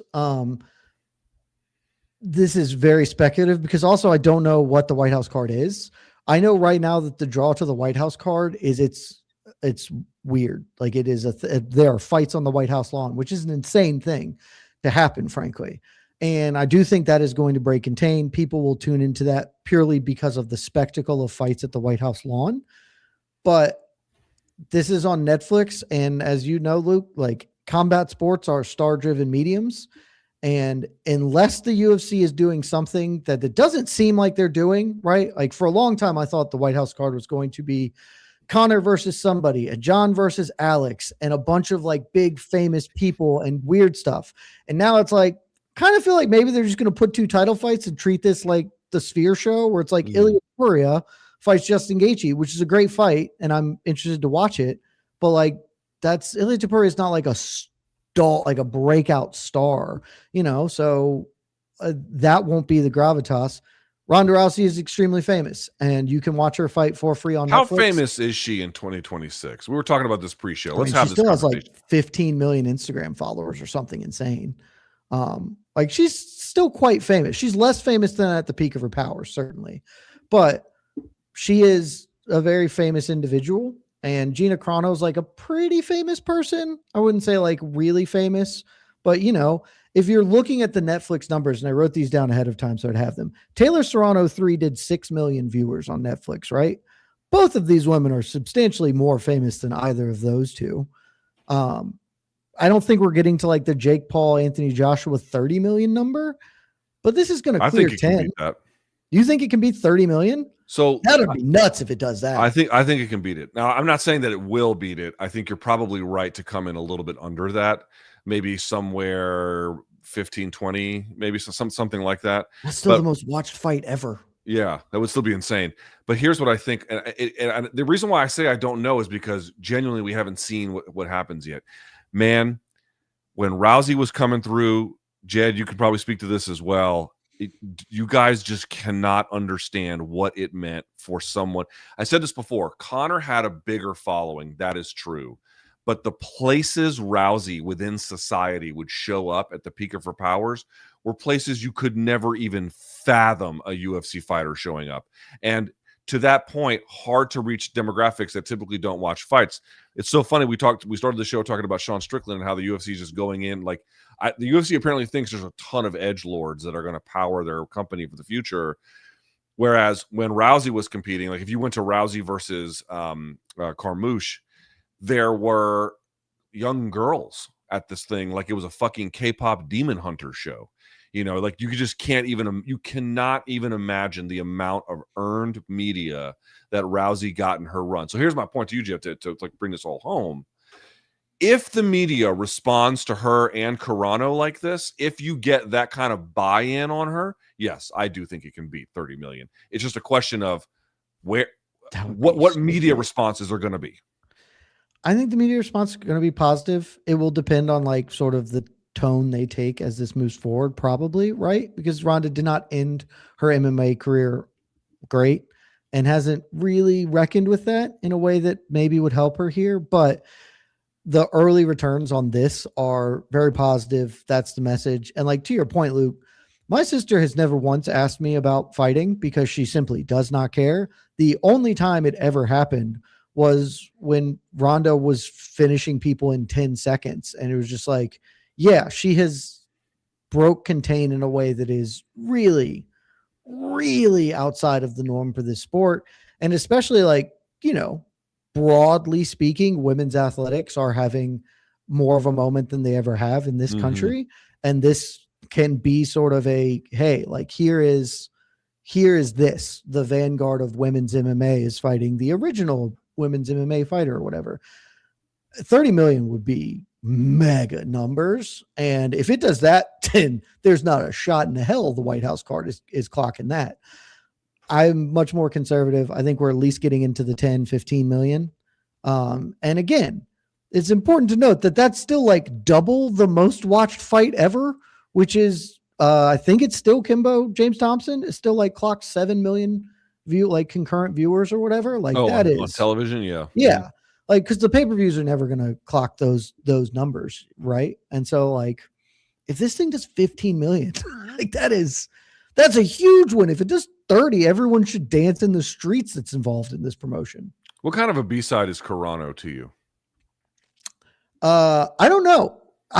She's the hardest for me to judge how famous she is. Cause Rousey's a little bit easier. Rousey's pretty easy. People know, like if you ask people on the street to name a female MMA fighter, Ronda Rousey will be said by most of them. I know Gina Carano is not the same. I polled my normie friends after this and was like, hey, are you interested? And they were like, Rousey's fighting again. Do I know Gina Carano? And then you like maybe mention something like, oh yeah, I recall, or that's the girl from The Mandalorian or whatever. Nobody's like, that's the girl from the Steven Soderbergh film, which is a tragedy because Steven Soderbergh, where her voice was dubbed over. You don't even hear her real voice in that movie. Pretty tough, but still, she's the lead in a Soderbergh film. That's kind of cool. Yeah, I don't know how famous she is because Luke, I was thinking about this once this fight got announced. You're a political man, and I know the chat loves when we talk politics. Yeah, that's their favorite thing. This is their favorite thing. This doesn't have to veer into actual politics, but like, how is Gina Carano the only person who really got canceled?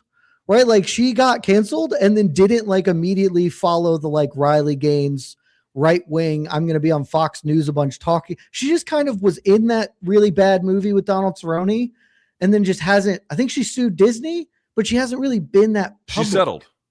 Oh, did they settle that suit? They recently settled. So I think that has kind of been one of the things that has maybe held up what she wanted to do. But they came to some with terms of which you haven't been disclosed. I'm sure she made a bunch of money, whatever. But yeah, they settled. Mm-hmm. But like she just hasn't been in public life in a while, like since getting fired from Disney. And one, it feels like she could have, right? Like Fox loves to do that. They could put her on there. She's a good looking person. She could talk about things, but she hasn't chosen to do that. And so this feels to me like this is an opportunity for her to be famous again and to not rehab her image. I don't think she's going to come out and apologize for whatever. I don't even think she needs to, honestly. Like, whatever that happened, move on from it. But she can just come out and be a famous person in a big cultural moment and maybe get back to where she was, 4 or 5 years ago to some extent. And so kind of for both of them, it's a little redemptive or at least getting them towards what they want. And I think that's going to play. I think that's going to work for them. One of the things that's been driving me nuts is watching newer fans tell me what Rousey and Gina's careers were like. It's like, you fucking idiots. I attended Gina Carano fights in fucking person.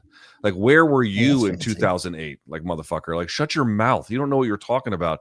And certainly I covered the entirety of Ronda's career, but I covered the entirety of Gina's career such that it was relevant on the national stage. I can tell you the truth about them. Number one, two things everyone has to understand. One, almost every one of the opponents that Carano had to come up in weight. Cobalt had to come up in weight. Kedzie had to come up in weight. Sexton had to come up in weight. Young had to come up in weight. It was constant that they had to come up in weight. In fact, this fight's at 45. And not she kept 35. missing weight too. Yeah, and by the way, she fucking missed weight a ton. Like, it was a whole thing. Consistently was not making the number. And like fighters like Rosie Sexton is like a natural flyweight. You know what I mean? People do not understand how much, and that's not Gina's fault exactly, because they were trying to make a star out of her, and there just wasn't female. There was, I guess, Erin Tohill was around, but there just wasn't a lot of women for her to fight at the time. So that's just what you got. I mean, obviously Cyborg was a little bit closer, but that's what you got. That's number one. Number two, now the reality of this fight, Jed, is that Ronda might be damaged goods, both from the damage she's taken over the course of her career and certainly the way she handled not so much the loss of the home fight, but then the rebound against Nunes, where you're just getting there's no head movement and you're just reaching. It's just like all the worst signs. But what I'll say is this: Ronda is a vastly better athlete than Gina Carano. Yeah. Gina Carano trained because she was dating Kit Cope and went to the gym, and one of the Thai trainers called her fat. That's why she started training. Ronda is the Which child. Which is incredible because that's what Ronda did for this fight. I know. If you saw Ronda's comments, like, she looked kind of fat, so I thought we should fight.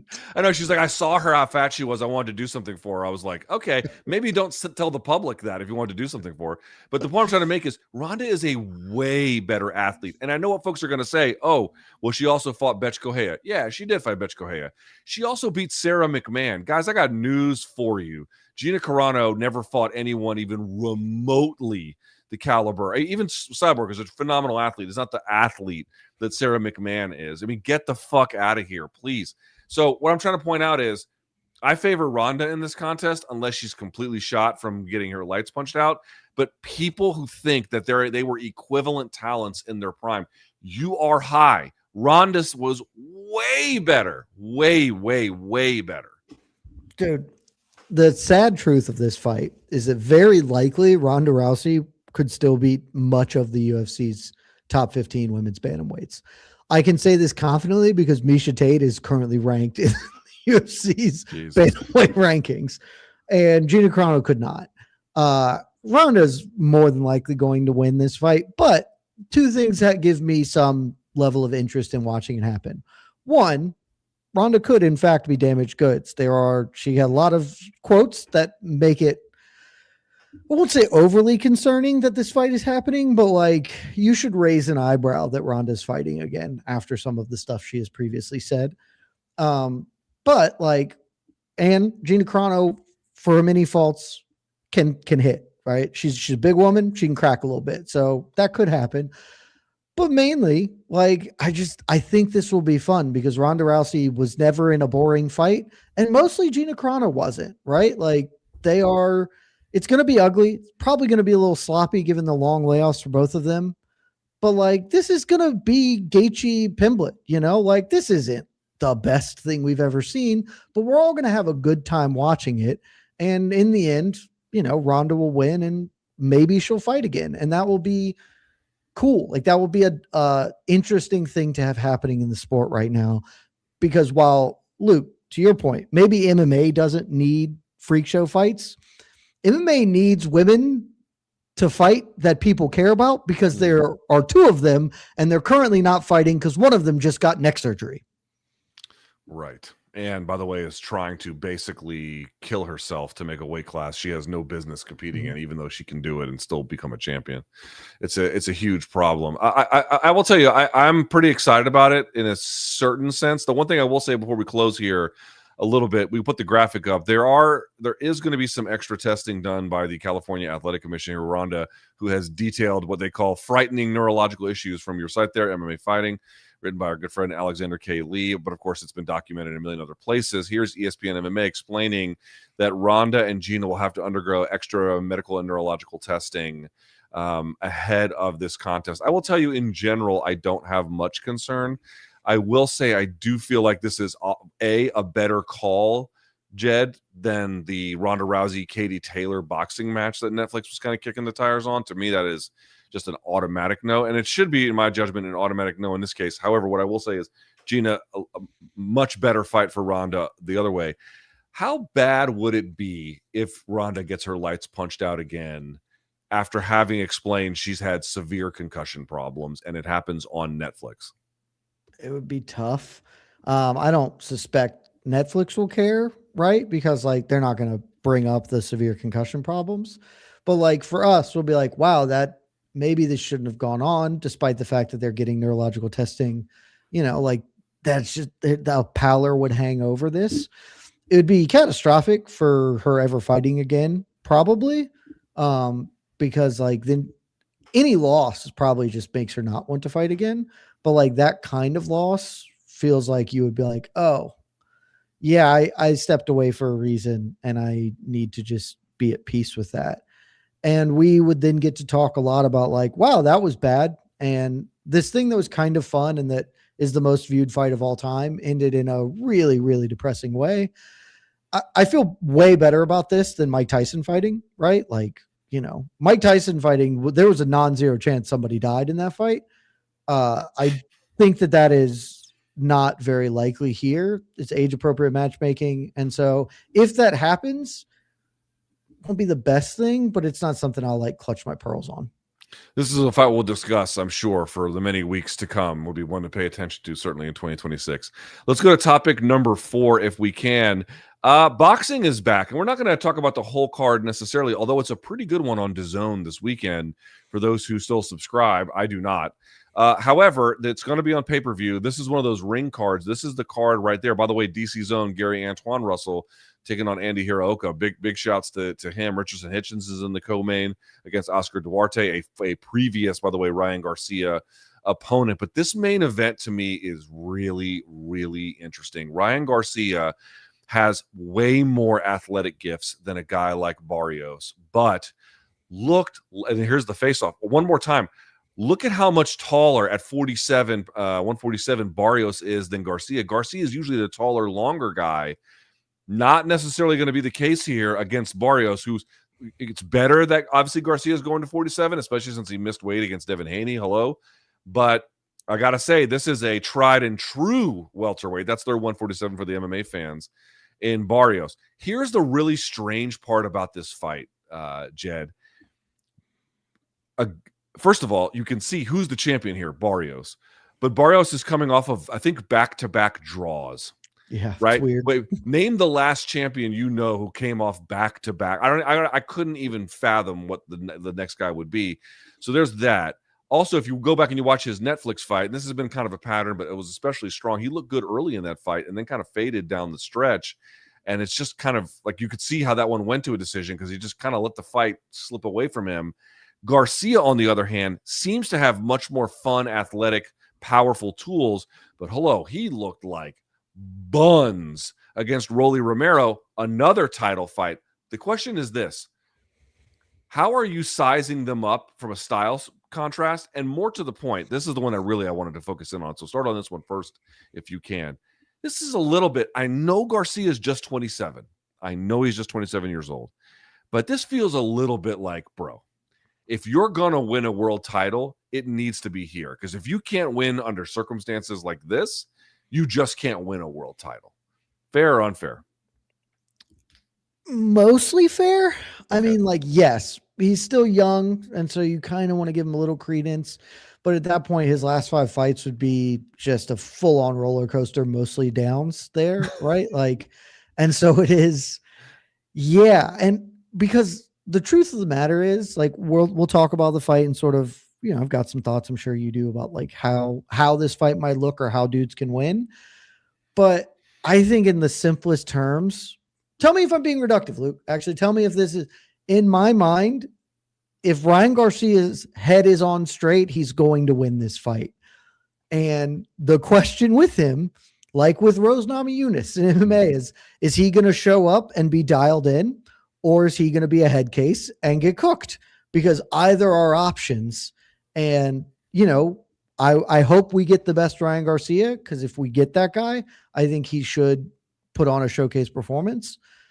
But if he doesn't, then it's like, okay, yeah, he's had 2 cracks at it now. Well, more than 2, but 2 at this weight very recently, lost them both, and he's still a head case. So why would you ever think he's going to get over the hump in that situation? Yeah, a monster intriguing contest here. I will tell you, for me, I think that win or lose, the idea that Garcia would fade from combat sports relevance seems very overstated. I don't buy that.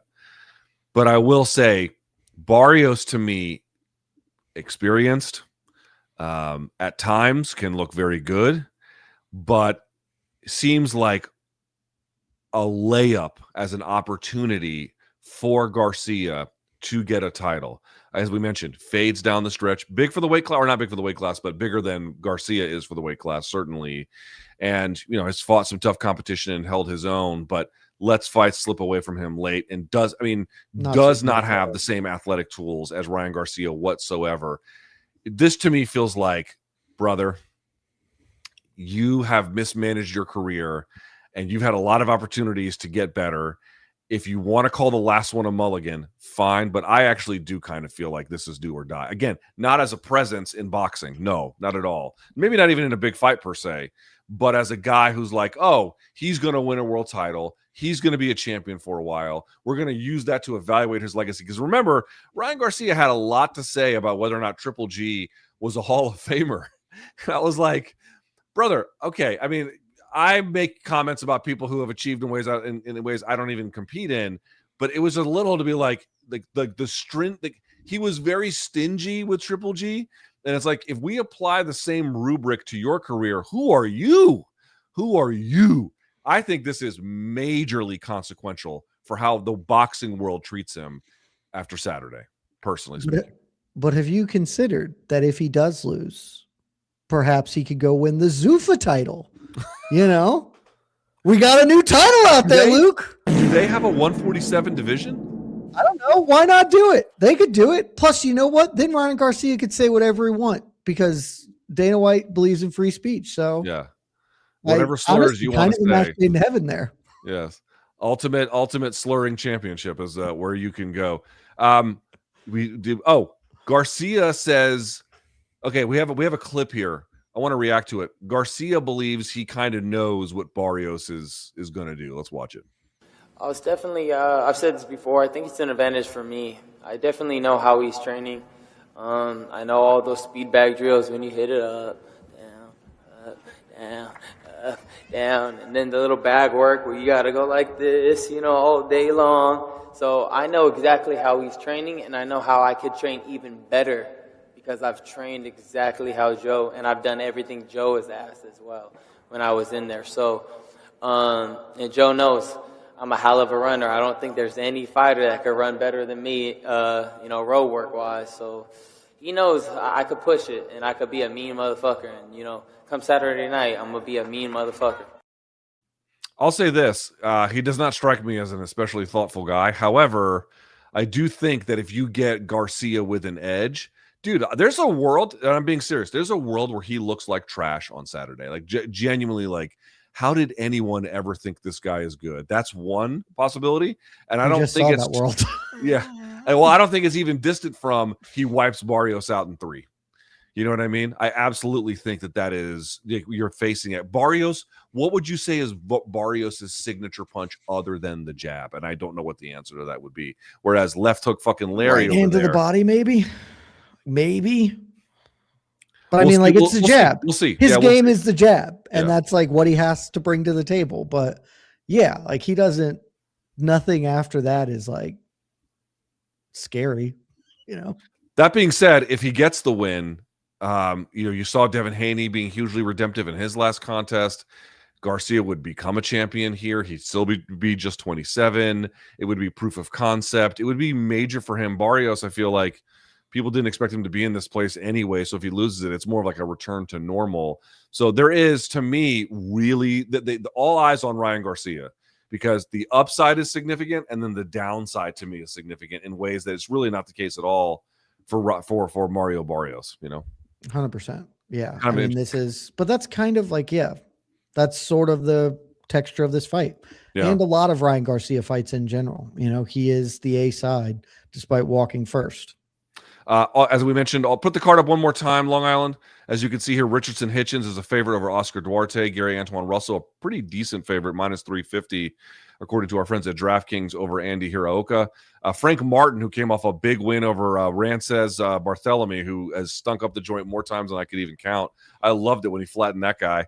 He's back minus 390 versus Nair Albright, and then the Beck the Bully is here against Senna Agbeko, and Beck is a huge favorite at minus 1,400. I tried to interview Frank Martin, like, I'm not even kidding, like maybe 7 or 8 times, and he'd be like, oh, yeah, I'm coming. And then he would just not show up, and his nickname is the Ghost. It's like, form. I think I know why they call you that now, Frank. I think I know what. I swear to God, we went through, I'm not kidding, at least half a dozen attempts, and every time he'd be like, oh, my bad, I thought it was at, sometime that if you look at the text chain, clearly we never said it was. He'd be like, oh, I thought we were going to do this at 6. It's like 1 p.m., Whatever your personal failings, and there are many, you've always been pretty clear about like when I'm going to be on a show or something. So, bro, people don't know, and this is true of MMA fighters and boxers. You can have a conversation with them or their manager, being like, okay, you're going to be on at noon, and you'll even say 12 p.m. ET, right? 12 p.m. Eastern Standard Time Zone. And they'll find a way to fuck that up. It's like amazing that Ariel gets away with it the way that he does, because he makes that look way easier than it actually is. All right. Mm-hmm. Putting that to the side. Let's finish off here with our MMA hits and misses. Just some smaller. Wait. Who are you picking? Are you picking Garcia to win? Man.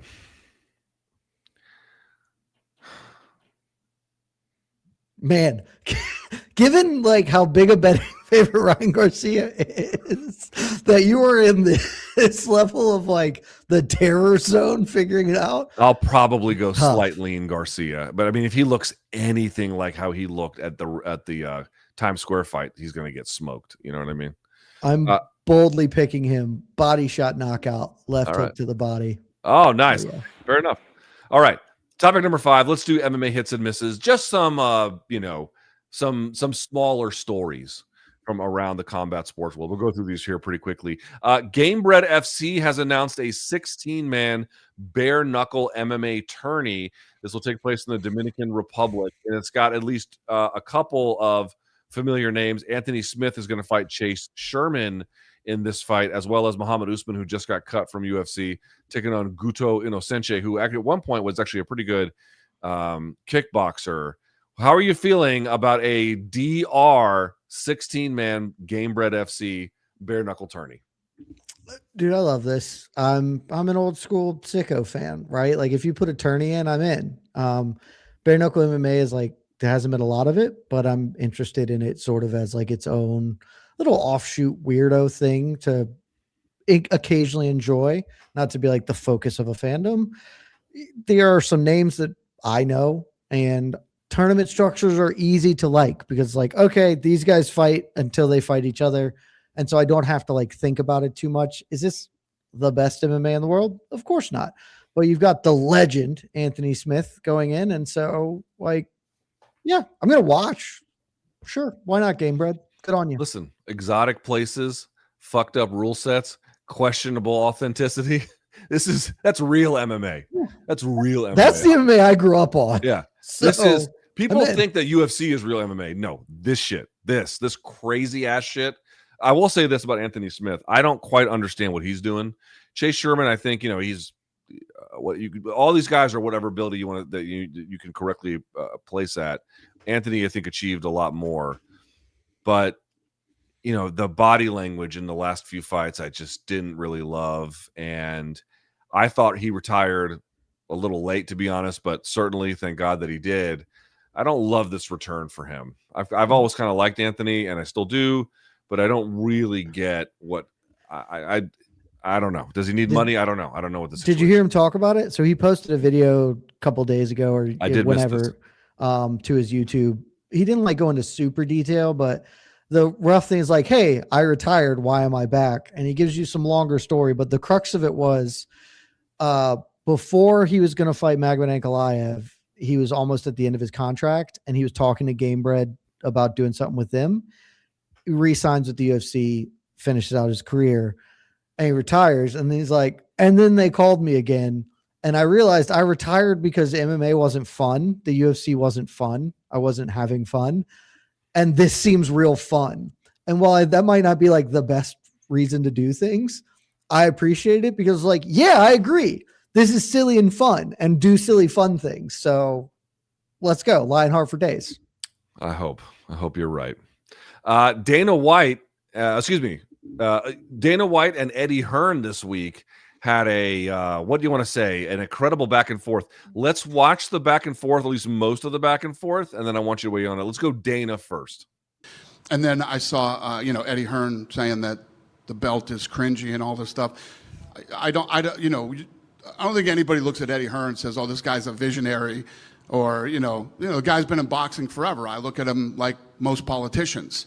You've done nothing in the sport except stay in the lane and play by all the rules and ride right along with but you ended up becoming part of the problem is what happened.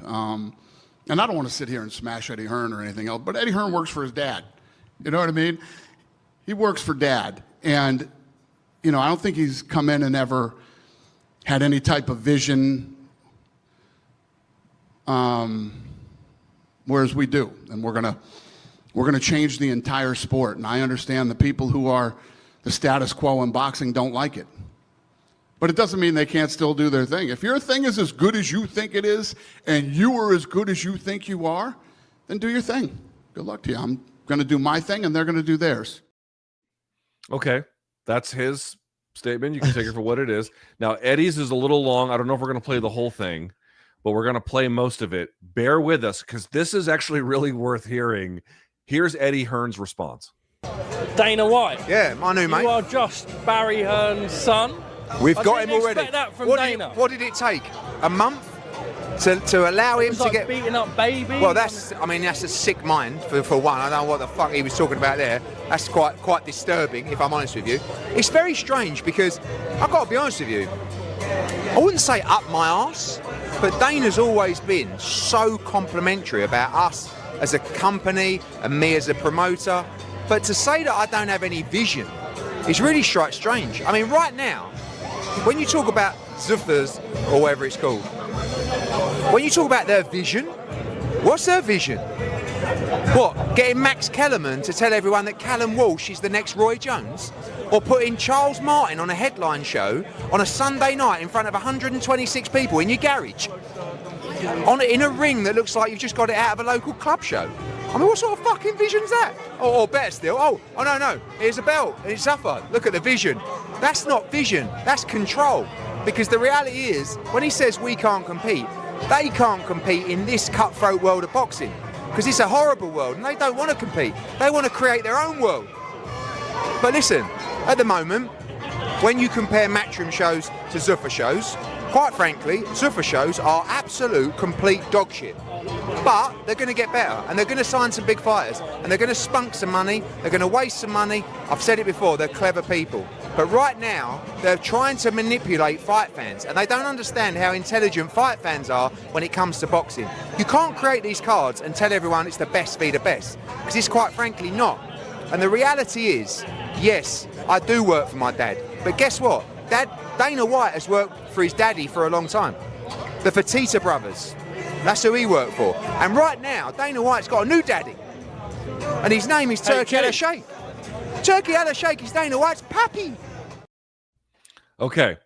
There's more to it, but we're just going to call it a day there. Jed, who got the best of who? Dude, they both got it right. I guess I'm going to side with Dana in a macro sense. All right.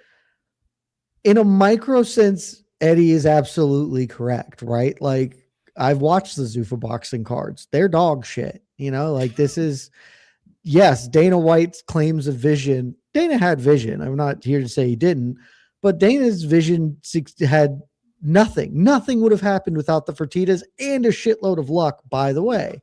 Like, if I had $1 billion friends who would just give me money, I might be more successful than being on your fucking show on a Friday afternoon, you know? So like, Eddie's right about those things. Like, that is correct. Dana, I think it's hilarious that Dana's like, Eddie's a loser. Look at him playing by the rules. Like, who plays by the rules is deeply funny, but like, he's also correct in that, like,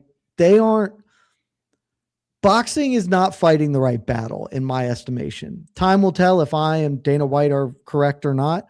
But like, when Eddie says they don't have vision, they want control, that is the vision. The vision is the control, because if they get that in the same way they have it in this sport, and so you may not agree that that's like what vision means to you or the best, like, for boxing. I disagree that that's vision. That's not vision.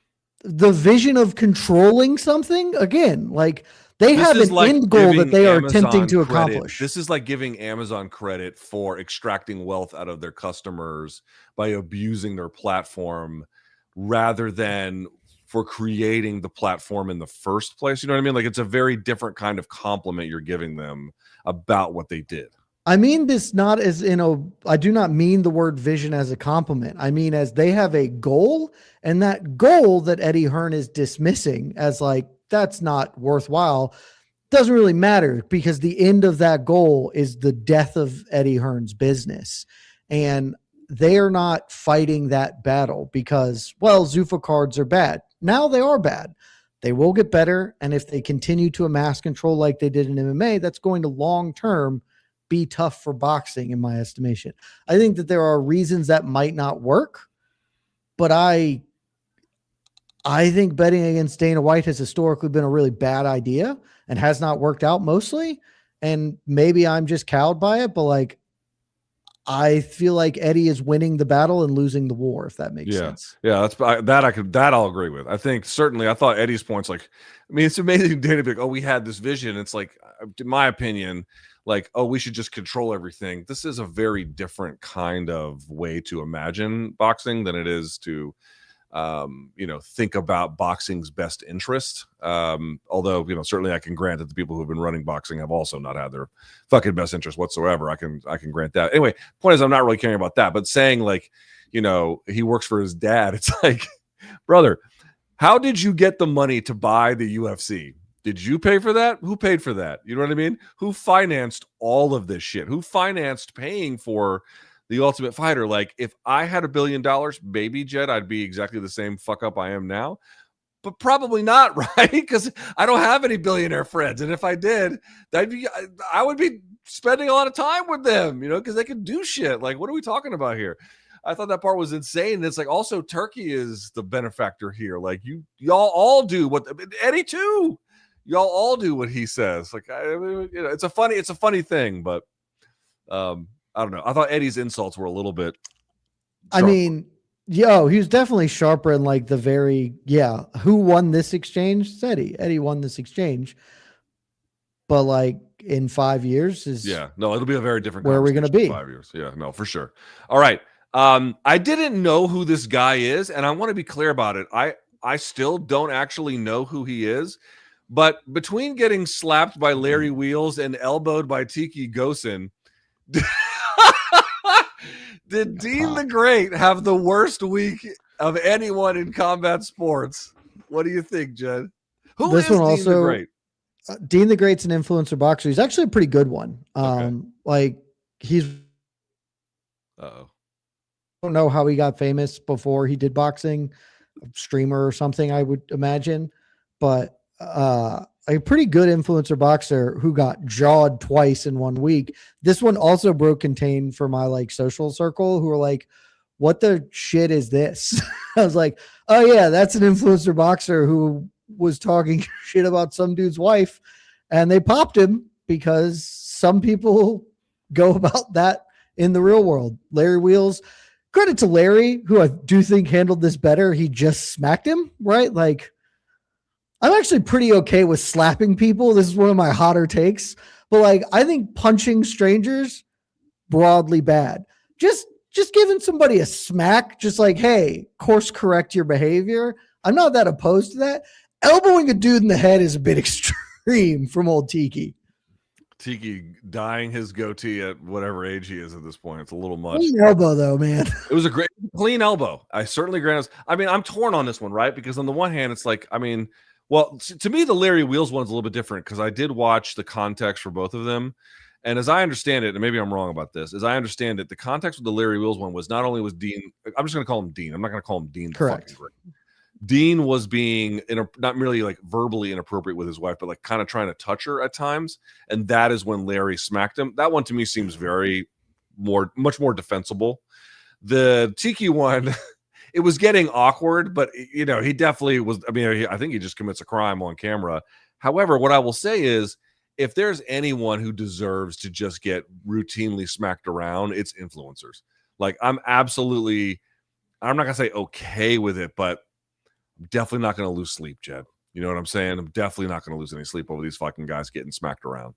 That's the correct policy. Like you can't build like a system of government around things like this. Obviously society breaks down, but you also don't have to be like upset when somebody's talking shit and gets popped for it. Yeah, no. You know? Yeah. I mean, I had a manager one time when I was working the door and we had like violence erupt like a bunch of times in a row. And there was a guy that was fucking with him. And he always said it to me, and I'll never forget. He goes, if you try to fuck with someone, do not be surprised when you succeed. And those are very, because what happened was, this is a true story. I had a manager, he wrestled in college. He had like cauliflower ears and everything. And he claimed he wrestled Kurt Angle. He said he got smoked by him, but this was like, you know, in a college or high school, one of the two. And he had a broken arm, and I was working the door, and he was working behind the bar. There's other people in the bar too who are working, but he had a broken hand. So he had like a cast here all the way here, you know, and he was right-handed. So he was on a cast where of the hand he was using. So he was a little slow to like grab money and, you know, get change and everything. And the guy was like, you know, like banging the table. Where's my money? Hurry up. I got to go. He's like, I'm trying to go as fast as I can. And he brings the change, and the guy takes the change and he throws it in my manager's face. And the whole thing was on camera. I saw it later. And so they had to come get me to throw this fucking guy out. So I threw him out, and he got a little physical at the end there, but at that point, there was 2 or 3 of us pushing him out the door and then whatever. And he wanted to fight. He challenged us to a bunch of shit. And then after he left, my manager was like, yo, if you try to fuck with someone, do not be surprised when you succeed, brother. All right, let's wrap this up here. We've got one more. All right, Jed, you got to weigh in. What looks better? The new WBC new champion chain. Take a look here. 18.9 carats of vibrant emeralds. It's got 40 grand value. They're going to give this now to, I think they're the champion this weekend, which of course will either be Barrios or Garcia. Do you like the crown here, the pendant, whatever you want to call this fucking thing, or the new Zuffa belt? Let's take a look at that. There's Turkey looking like a very weird person, and then Nick Khan, and then Dana White. They got the belt there in the middle. All right, I'm not a big jewelry guy, Jed. What's better, the WBC chain or the pendant or the belt? I'm not a jewelry guy either, but give me the pendant. Like that belt is. Why do all UFC TKO belts look the same? Like the UFC BJJ belt is like, it's all just sort of formatted in a way that is deeply not to my taste. I don't know. The chat can tell me if like broadly, maybe people like it or they're ambivalent to it, but Long Island, where are you on this one? not to me. I'm with the pendant all day. The pendant actually looks sick. And again, I'm not a jewelry guy either, but I mean, fuck. Also for 40 grand, even if you didn't like that, go pawn that shit or something. But the Zuffa belt looks more towards the BJJ belt than it does like gold, nice, like UFC belt. Like it looks too flat. It's like, I mean, I'll be black. honest. It's just- I don't like the way that the WBC belt looks either. I definitely don't like this one. What I don't get is why it's an octagon or pretty close to one. It's like, why? I mean, you can't make it a square. I understand you can't do that either because I would look. Well, it just looks a little weird. I feel like. I mean, you could do it, but it looks a little weird. I don't mind that they put a little angles to it or more angles to it, but I'll just say that this Zuffa belt, dude, look at this fucking belt. This belt is like dry as shit. It looks like fucking beef jerky that they put a belt buckle on top of. I mean, There's just no personality to it. Yeah, exactly. It's got no. Like, whereas the pendant at least has some swag. Yeah, look at the pendant. Listen, is this garish? Is this put the pendant on here, Long Island? Is this garish? Is this a little over? Would I ever wear this? No, but I'll say this: I interviewed who was the guy that gave Floyd a tough fight? Zab Judah. I interviewed Zab Judah one time, and he had a giant red glove that was completely iced out, and he walked around. I'm like, you know what? He was walking around media day. I'm like, this is the perfect fucking jewelry for a boxing media day when you're doing hip hop stations and boxing podcasts. That's who typically goes to boxing media days. Give me the WBC pendant all day, absolutely, all day.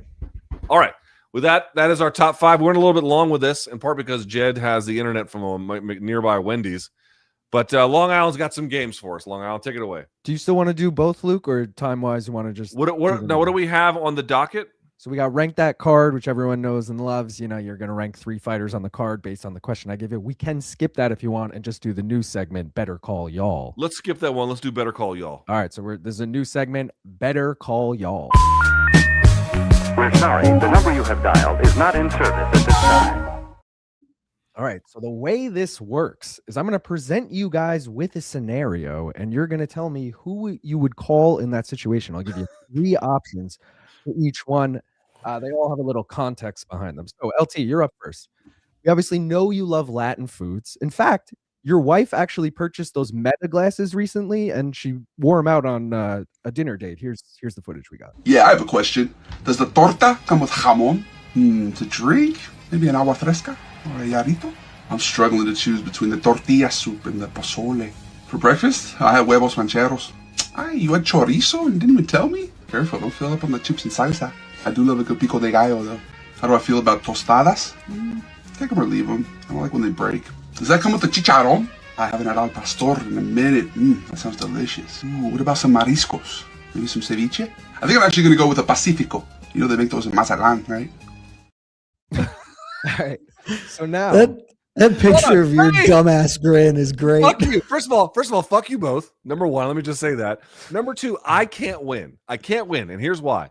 Because if I just say, I'm going to have the cocoa limonada, right, to drink, you guys won't say anything. But my wife will hear that and be like, oh, do you want the cocoa limonada? You know what I mean? I get fucking roasted by her. Or if I say cocoa limonada, then you idiots come over. I can't win. I can't win. I guess you got to pick your audience. Your wife's not really here right now. So maybe. All right. So right now it's just cocoa limonada. There you go. But Luke, imagine a scenario now. You're at your favorite Mexican restaurant. You really want to impress them with your pronunciations, but you've lost your voice. So who are you calling to order Mexican on your behalf? Brian Campbell, Aaron Bronstetter, or Jake Von Amsterdam? Tried to pick the 3 whitest people in your opinion. All right. Love Abron, but no is the answer. I need people who can at least fake it. So the question you have to ask yourself is, who would do a better Mexican accent or vaguely Hispanic accent?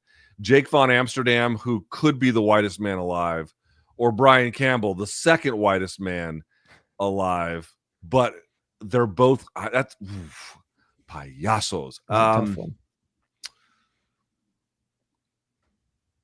You know what? I'm going to go Jake Von Amsterdam, and I'm going to tell you why. Because he might actually do a worse job than Brian, but Brian is going to sound intentionally racist as he does it, whereas Jake Von Amsterdam will sound accidentally racist. You know what I mean? Yeah. He'll stumble into it and be like, oh, he just doesn't know any better, you know? No, well, just a lot like how Jake just pulled out the English accent out of nowhere on us. I Exactly. feel like Jake would pull out a Spanish accent. We'd all be like, well, he's great. And he's harmless. Whereas with BC, you'd be like, you sound a little sinister with it, you know. BC would also naturally have to crack jokes at the waiter waitress. Yes. You know, so it would, yes, it and would then go they down. wouldn't laugh, and it would get worse from there. Yeah. So there you go. All right, Jed, you're up next. That was Have you ever had devastating. fish and chips, Jed? Of course. Okay, I didn't know. You know, as as Americans, you know, not everyone has had it. I'm a big fan, and when I saw this challenge, it got me thinking. Jed, who are you calling to help you finish this fish and chip platter? Dennis from Submission Radio, not even going to try and butcher his last name. Oscar Willis or Mick Maynard? Wait, hold on a second. How many pounds of fish is this? A shitload. I didn't see if it said Those it are on some the big graph. fish. It's a full baguette. They look like they have largemouth bass that they fucking fried on a bed of fries and a tub of mashed peas. Yes. And are you calling the Australian, Dennis, the Englishman, Oscar, or the other Australian, Mick Maynard, to come help you finish? I mean, I want to be super clear here. Have you seen me? Why do I need assistance to finish that? I could put a pretty good dent in that on my own. I mean, there's But- two grown men doing it here, so clearly it's a two-person challenge. You It know? does cowards. feel like it's a two-person challenge. Those are cowards. They can't. I'm not a weak All right, so man. who do you want to invite to watch you eat it? I mean, honestly, this is actually perfect because one, you take the Englishman anyway. Give me Oscar. This is the food of his people. That puny little nothing? Yeah, but this is his birthright. So Take offense to that. Also, us Aussies, yes, us love fish and chips, bro. I mean, it may have been yeah, originated. because you but are like, from England, which so the food of your people. all right, sure, but ancestrally. I'd argue better fish and chips in Australia. Just saying, had both. Been to London, been to Australia, had both. No I one's can going to believe that, argue that, actually. the food anywhere other outside of England is better than the That's food actually in a Dude, England. the national food of England is dog food. I mean, that's a true fact. Another good point. All right. But yeah, Right, give me Oscar's Oscar. answer. He can hammer beers beside me and then inappropriately hit on the waitress. Yeah. All right, there you go. All right, sounds like a good time. All right, LT, back to you. You and your wife obviously enjoy going to see shows. Well, I've got good news for you. Bert Kreischer is coming to town, baby, and he's hooking you up, LT. You and a guest for backstage passes, all you can eat vouchers, all you can drink vouchers, and a bag of Delta 8s bigger than Bert's belly. Unfortunately, Mrs. Thomas will be out of town that week. So, who are you calling to accompany you to the Bert show? The caveat is you can only talk about the comedy show. Option A, Mikey Mormile. Option B, Ray Flores. And option C, Joe Rogan.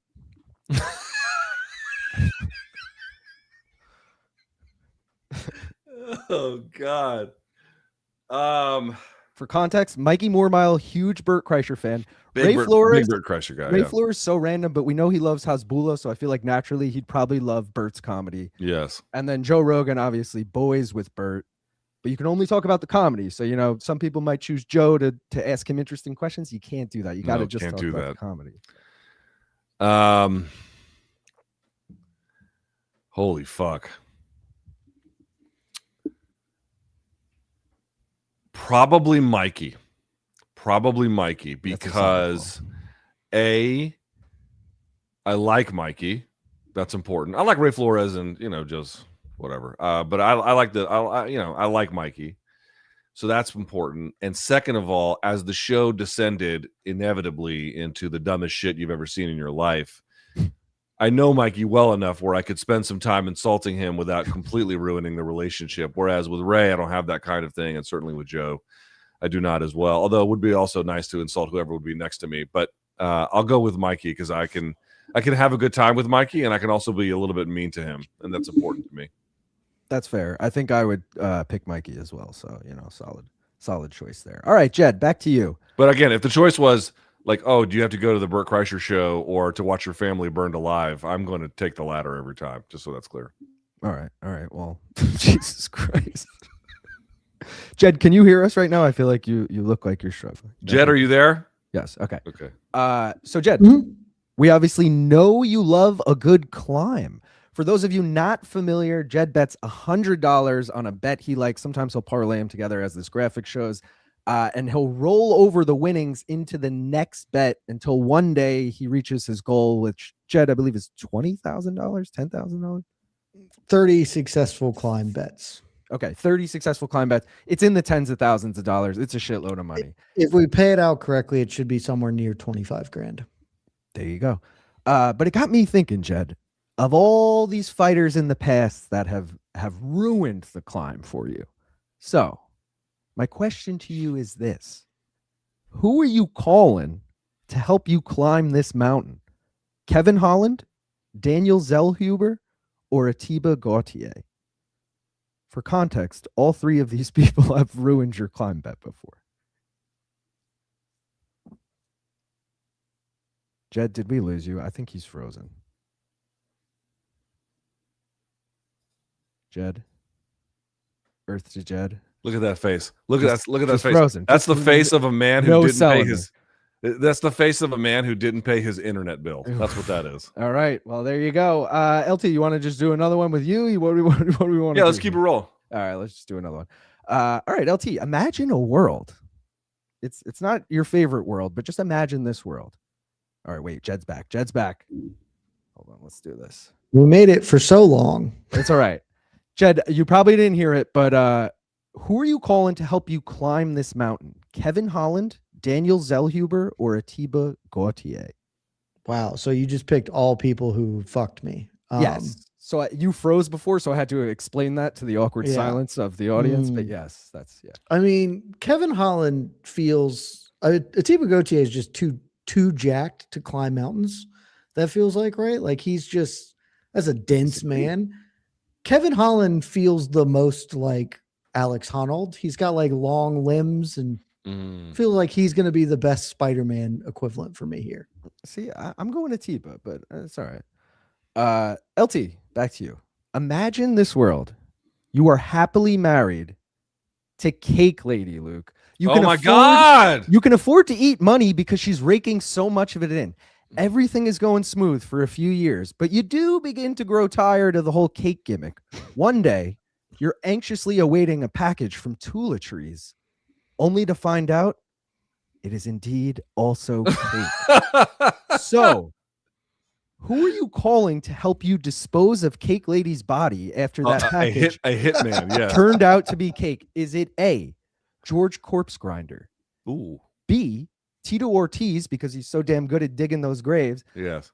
And 3, you had to go combat sports, John Gotti III. What was choice number 1? Corpse Grinder? Corpse Grinder. See, Corpse Grinder is actually like a good dude. Not what his name implies, you know. Yes. Well, George is his name. But you got to go Gotti on this one, right? I mean, I don't know exactly what his training in this environment is, but it's partly genetic, right? It's got a little bit of a family tradition. You know what I'm saying?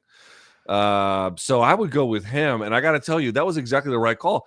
The first person I'm calling is the human exterminator. I don't know who that is, but I'm finding one. Because getting her the fuck out of my life. Let's just put it that way. Whatever you do, don't go with Tito. Tito will absolutely inadvertently tell somebody that you did this. Dude, I bet if you showed the Cake Lady to Tito, he wouldn't get it. He's like, so she's eating furniture? It's like, no, it's a cake though. He'd be like, no, but she's eating the remote control. Tito, it's a cake. He's going to be like, so this is cake? And he's eating that. Jed, over to you now. We know you love the Georgia Bulldogs, and we've seen you throw a few drinks back on pregame preview there. So, we know you're into it. I saw this man at a Georgia Bulldogs game wearing this vest with a tap connected to it where he just pours beers out of it. He says he does this for every game. Judging by how much came out of it for the one beer, I'm going to estimate this holds about 12 beers. So my question to you is, who are you calling to help you finish this before the first quarter ends? Oh, you got a pregame in the parking lot, motherfucker. No. We're talking kickoff to first quarter. So 15 minutes of game time. I guess college football is halves, right? Or is it quarters? No, they do quarters in college. All right, cool. So first quarter, who you picking? Donald Cowboy Cerrone, Tai Tuivasa, or Carlos Prates? I mean, Prates would be a great call for a lot of things, and certainly if I had if I had to also burn down a pack of Reds, but not do it. That you didn't mention that. I don't think you can go wrong with either of them. I will give the slight edge to Donald Cerrone over Tai Tuivasa, because I suspect, that being a Georgia football game, that is America's finest Bud Light in that jacket, and that feels more Cowboy speed, right? Like Tai Tuivasa, he's probably drinking Foster's. So give me Cowboy. See, let me ask you a question. Who was it? Was Cerrone, Tuivasa? What was the third one? Prates. Dude, you got to go Prates or Tuivasa on this one. See, I'd be worried Ty would drink two. Like, we're trying to split it. Like, Ty's going to drink like 10 when I'm drinking 2. And it's going to be like, well, sick, bro. You drank all the beer. See, the problem with partying with a guy like Ty is not that there's never enough beer. I have to warn you. That's not really the problem. The problem is, buy beer in stadiums now. Yeah, the problem is, are you going to get in a fist fight while defecating on yourself? That's the issue with with drinking with Tai Tuivasa. Prates also a known like shot guy, so I'm like, does he drink beers like that? I don't know. Yeah, but he's not. He seems like a cool hang. Yeah, he does seem like a cool hang. They also he definitely would be the coolest hang. Which I've told you this story a million times. Sorry to cut you off, Jed. WEC brought Cerrone to my studio when I was at SiriusXM one time, and he just gave me like a really terrible interview. I mean, it wasn't the worst thing ever, but he just didn't care to be there. And then they were doing a media tour, and this was like in the afternoon, so they were not flying home that day. They were going to go, do something else the next day. And as soon as the mics turned off, Cerrone turns to me. He's like, "Hey man, where's the? It was either the nearest or the best. I'll just say nearest." He goes, "Where's the nearest titty bar?" I remember you telling me that. And I was like, okay. You're like, I'm a member. It's actually around the corner. Say my name at the door, Thomas. Yeah. I got to tell you, that's a man who would thrive with 12 beers at a UGA football game. Yeah, certainly that would be true. That is true. All right, LT, back to you. Picture this. You're at a bar in the Dominican Republic, right? Okay. Some guy has been eyeing you all night. He wants to give in to some friendly conversation, so you finally do. Next thing you know, you wake up, you're in a hotel room. You're still not sure how you got there. You're dreary-eyed. You stumble around for your glasses. You find the balcony ready to make your escape, and you see this. Who are you calling to come help you get out of the DR? 911. Without getting arrested. So, you don't want to get too physical. You don't want to get arrested here. And you don't want someone who's going to maybe say the wrong thing, do the wrong thing in public. So here are your 3 choices. Ryan Garcia, who we know says a lot of words that, might get you in trouble. Sean Strickland, who same exact fucking thing. Yeah, they love the N-word. And BJ Penn, who can't seem to stay out of a jail cell. So who are you calling to keep you out of jail here and escape from this strange man in the DR?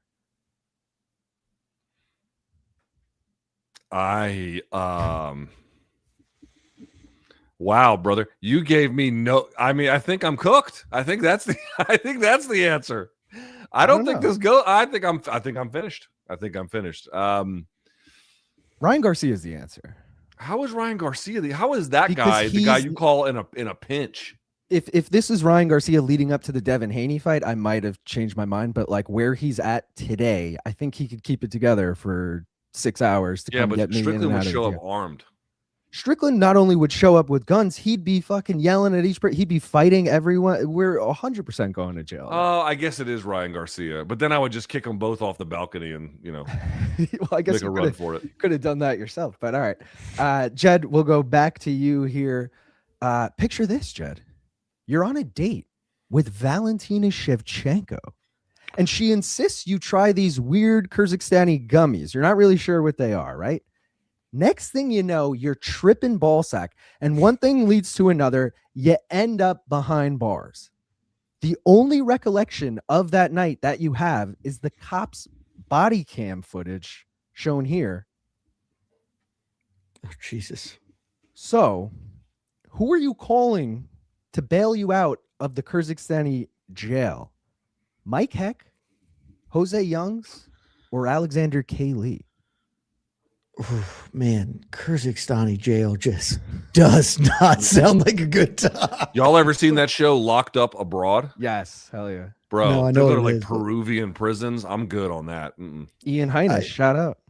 By the time they got to me, I'm definitely dead. I don't imagine I do very well in normal prison, much less Kyrgyzstani prison. Give me Jose Youngs. He's a well-traveled man. He's probably been to Kyrgyzstan at some point. Yeah, so that's true. good He'd one. probably He knows have the ways around. miles. He'd have the miles to get there for free, so you'd be in good hands there. Easily. All right, LT, last one for you. All right, last one for me. It's early May. You decide this card is too damn big to just do a watch along on your YouTube. You instead need to invite one good friend over for a watch party. A card of this magnitude deserves your full attention. So, who are you calling to come watch Rousey-Carano with you? The caveat here is you can only talk about the fight itself and things related to the fight. Okay. Your choices are Travis Brown, Dana White, or Brendan Schaub. So, no other Schaub. questions to ask any of them. Schaub. I go Schaub. Schaub? Oh, wow. No questions asked. You're going Schaub. Yeah, I mean, I don't know if I'd have much camaraderie with Brown. I'm not really interested in Dana White's opinion on much of anything. And I don't necessarily see eye to eye with Brendan all the time, but I've known him for quite a while, and I think it'd be a smoother conversation if I was chilling with the B Schaub. I'll pick Schaub. All right, great guy. Never met him. Jed, last one for you. Picture this. You get denied a credential for the UFC White House card because of your atrocious criminal record. Yeah, exactly. Fucking reprobate. But, Jed, you are in luck. The UFC is running a contest for one lucky fan to sit cage side, and you just won it. You have a choice of 3 famous figures to sit next to. So, who are you calling to sit next to at the White House card? The caveat here is you can only listen to the other person. You cannot speak whatsoever. And your 3 people are Conor McGregor, Dana White, or Donald Trump. Have fun with that blunt rotation. Donald Trump. Seriously? I weirdly that's agree right, with this. like- I think he would say the least, and you can't talk, and you just have to listen. So, like, Because he would fall asleep or something? Like, what do you mean? I just think he No. wouldn't have much to say, whereas Dana. And, You think Donald Trump would not have much to say? in that setting? I think He doesn't have a Connor would microphone. be. He'd be the too worst. much. No. Connor I would think, be way- in this case, Dana's the right call for me. I mean, I think Dana actually would say the least. But here's the thing, we don't need to get into the disagreements I have with Donald Trump on his politics or whatever. He still seems like, if you can set that aside, just decent hang, just like he can make a joke or two be kind of funny. It might not be that awful. So give me Donald Trump, whereas like Dana probably does say the least, so maybe that's the right answer. Connor's the wrong answer. That's the only one I feel Connor's is the the wrong most answer. confident. I He's totally gonna agree with that, yeah. Ronaldo your ass the entire time, just screaming in your ear. Yeah, so Close talking after he's been drinking, exactly. It would be kind of funny to sit there and like with Donald Trump as he is just like a casual fan about fist fights and being like, look at him, get him. And just be like, okay, like saying some stupid shit. Yeah. All right, guys. Well, that was better call, y'all. Hope you enjoyed. All right, very good. Big thanks to Long Island Luke. Let's set this up one last time. We got merch. Go to morningkombat.shop. The Army of Darkness shirt is available, as is the poster. I did not mention that enough at the top of the show. Plus, we have the 2 new evergreen items, the Morning Kombat graffiti logo, and then the MK letters with DC inspired art design there as well. Let's see. We're all over the socials. You can see us here at the bottom of your screen. Morning Kombat is everywhere. Jed K. Meshew is on IG as well as X. Let's see. I'm doing a watch along tomorrow and then a post fight show for UFC Houston. What's your coverage plan, Jed? We've got our preview show later today, I think in the next hour at MMA Fighting's YouTube. So check that out. And then we're not doing any watch alongs, but obviously UFC Houston coverage, and Barrios Garcia coverage as well tomorrow night. We'll have the ceremonial weigh-ins, I think, this afternoon that we'll have something on. So tune in to MMAfighting.com if you want to follow along. Long Island, you're going to be ignoring your girlfriend? She's actually away this weekend, so I don't have to ignore her. But new prop quiz dropping in 9 minutes. Dennis from Submission Radio taking on Mike Bond. And then, doing a full card watch along tomorrow, 5 p.m. Eastern. UFC Houston, be there or be square. There you go, right there. And then last but not least, you can still reach the show, morningkombat@gmail.com. And I want to say it one more time. This is not just a thing that we're doing where it's like, we got rid of fan subs, we got rid of dead wrongs. No, we didn't. They're still there. We're just going to do them a little bit less. We're not going to do them every single Friday, but those are still very much a part. So if you have a dead wrong, if you have a fan sub, morningkombat@gmail.com.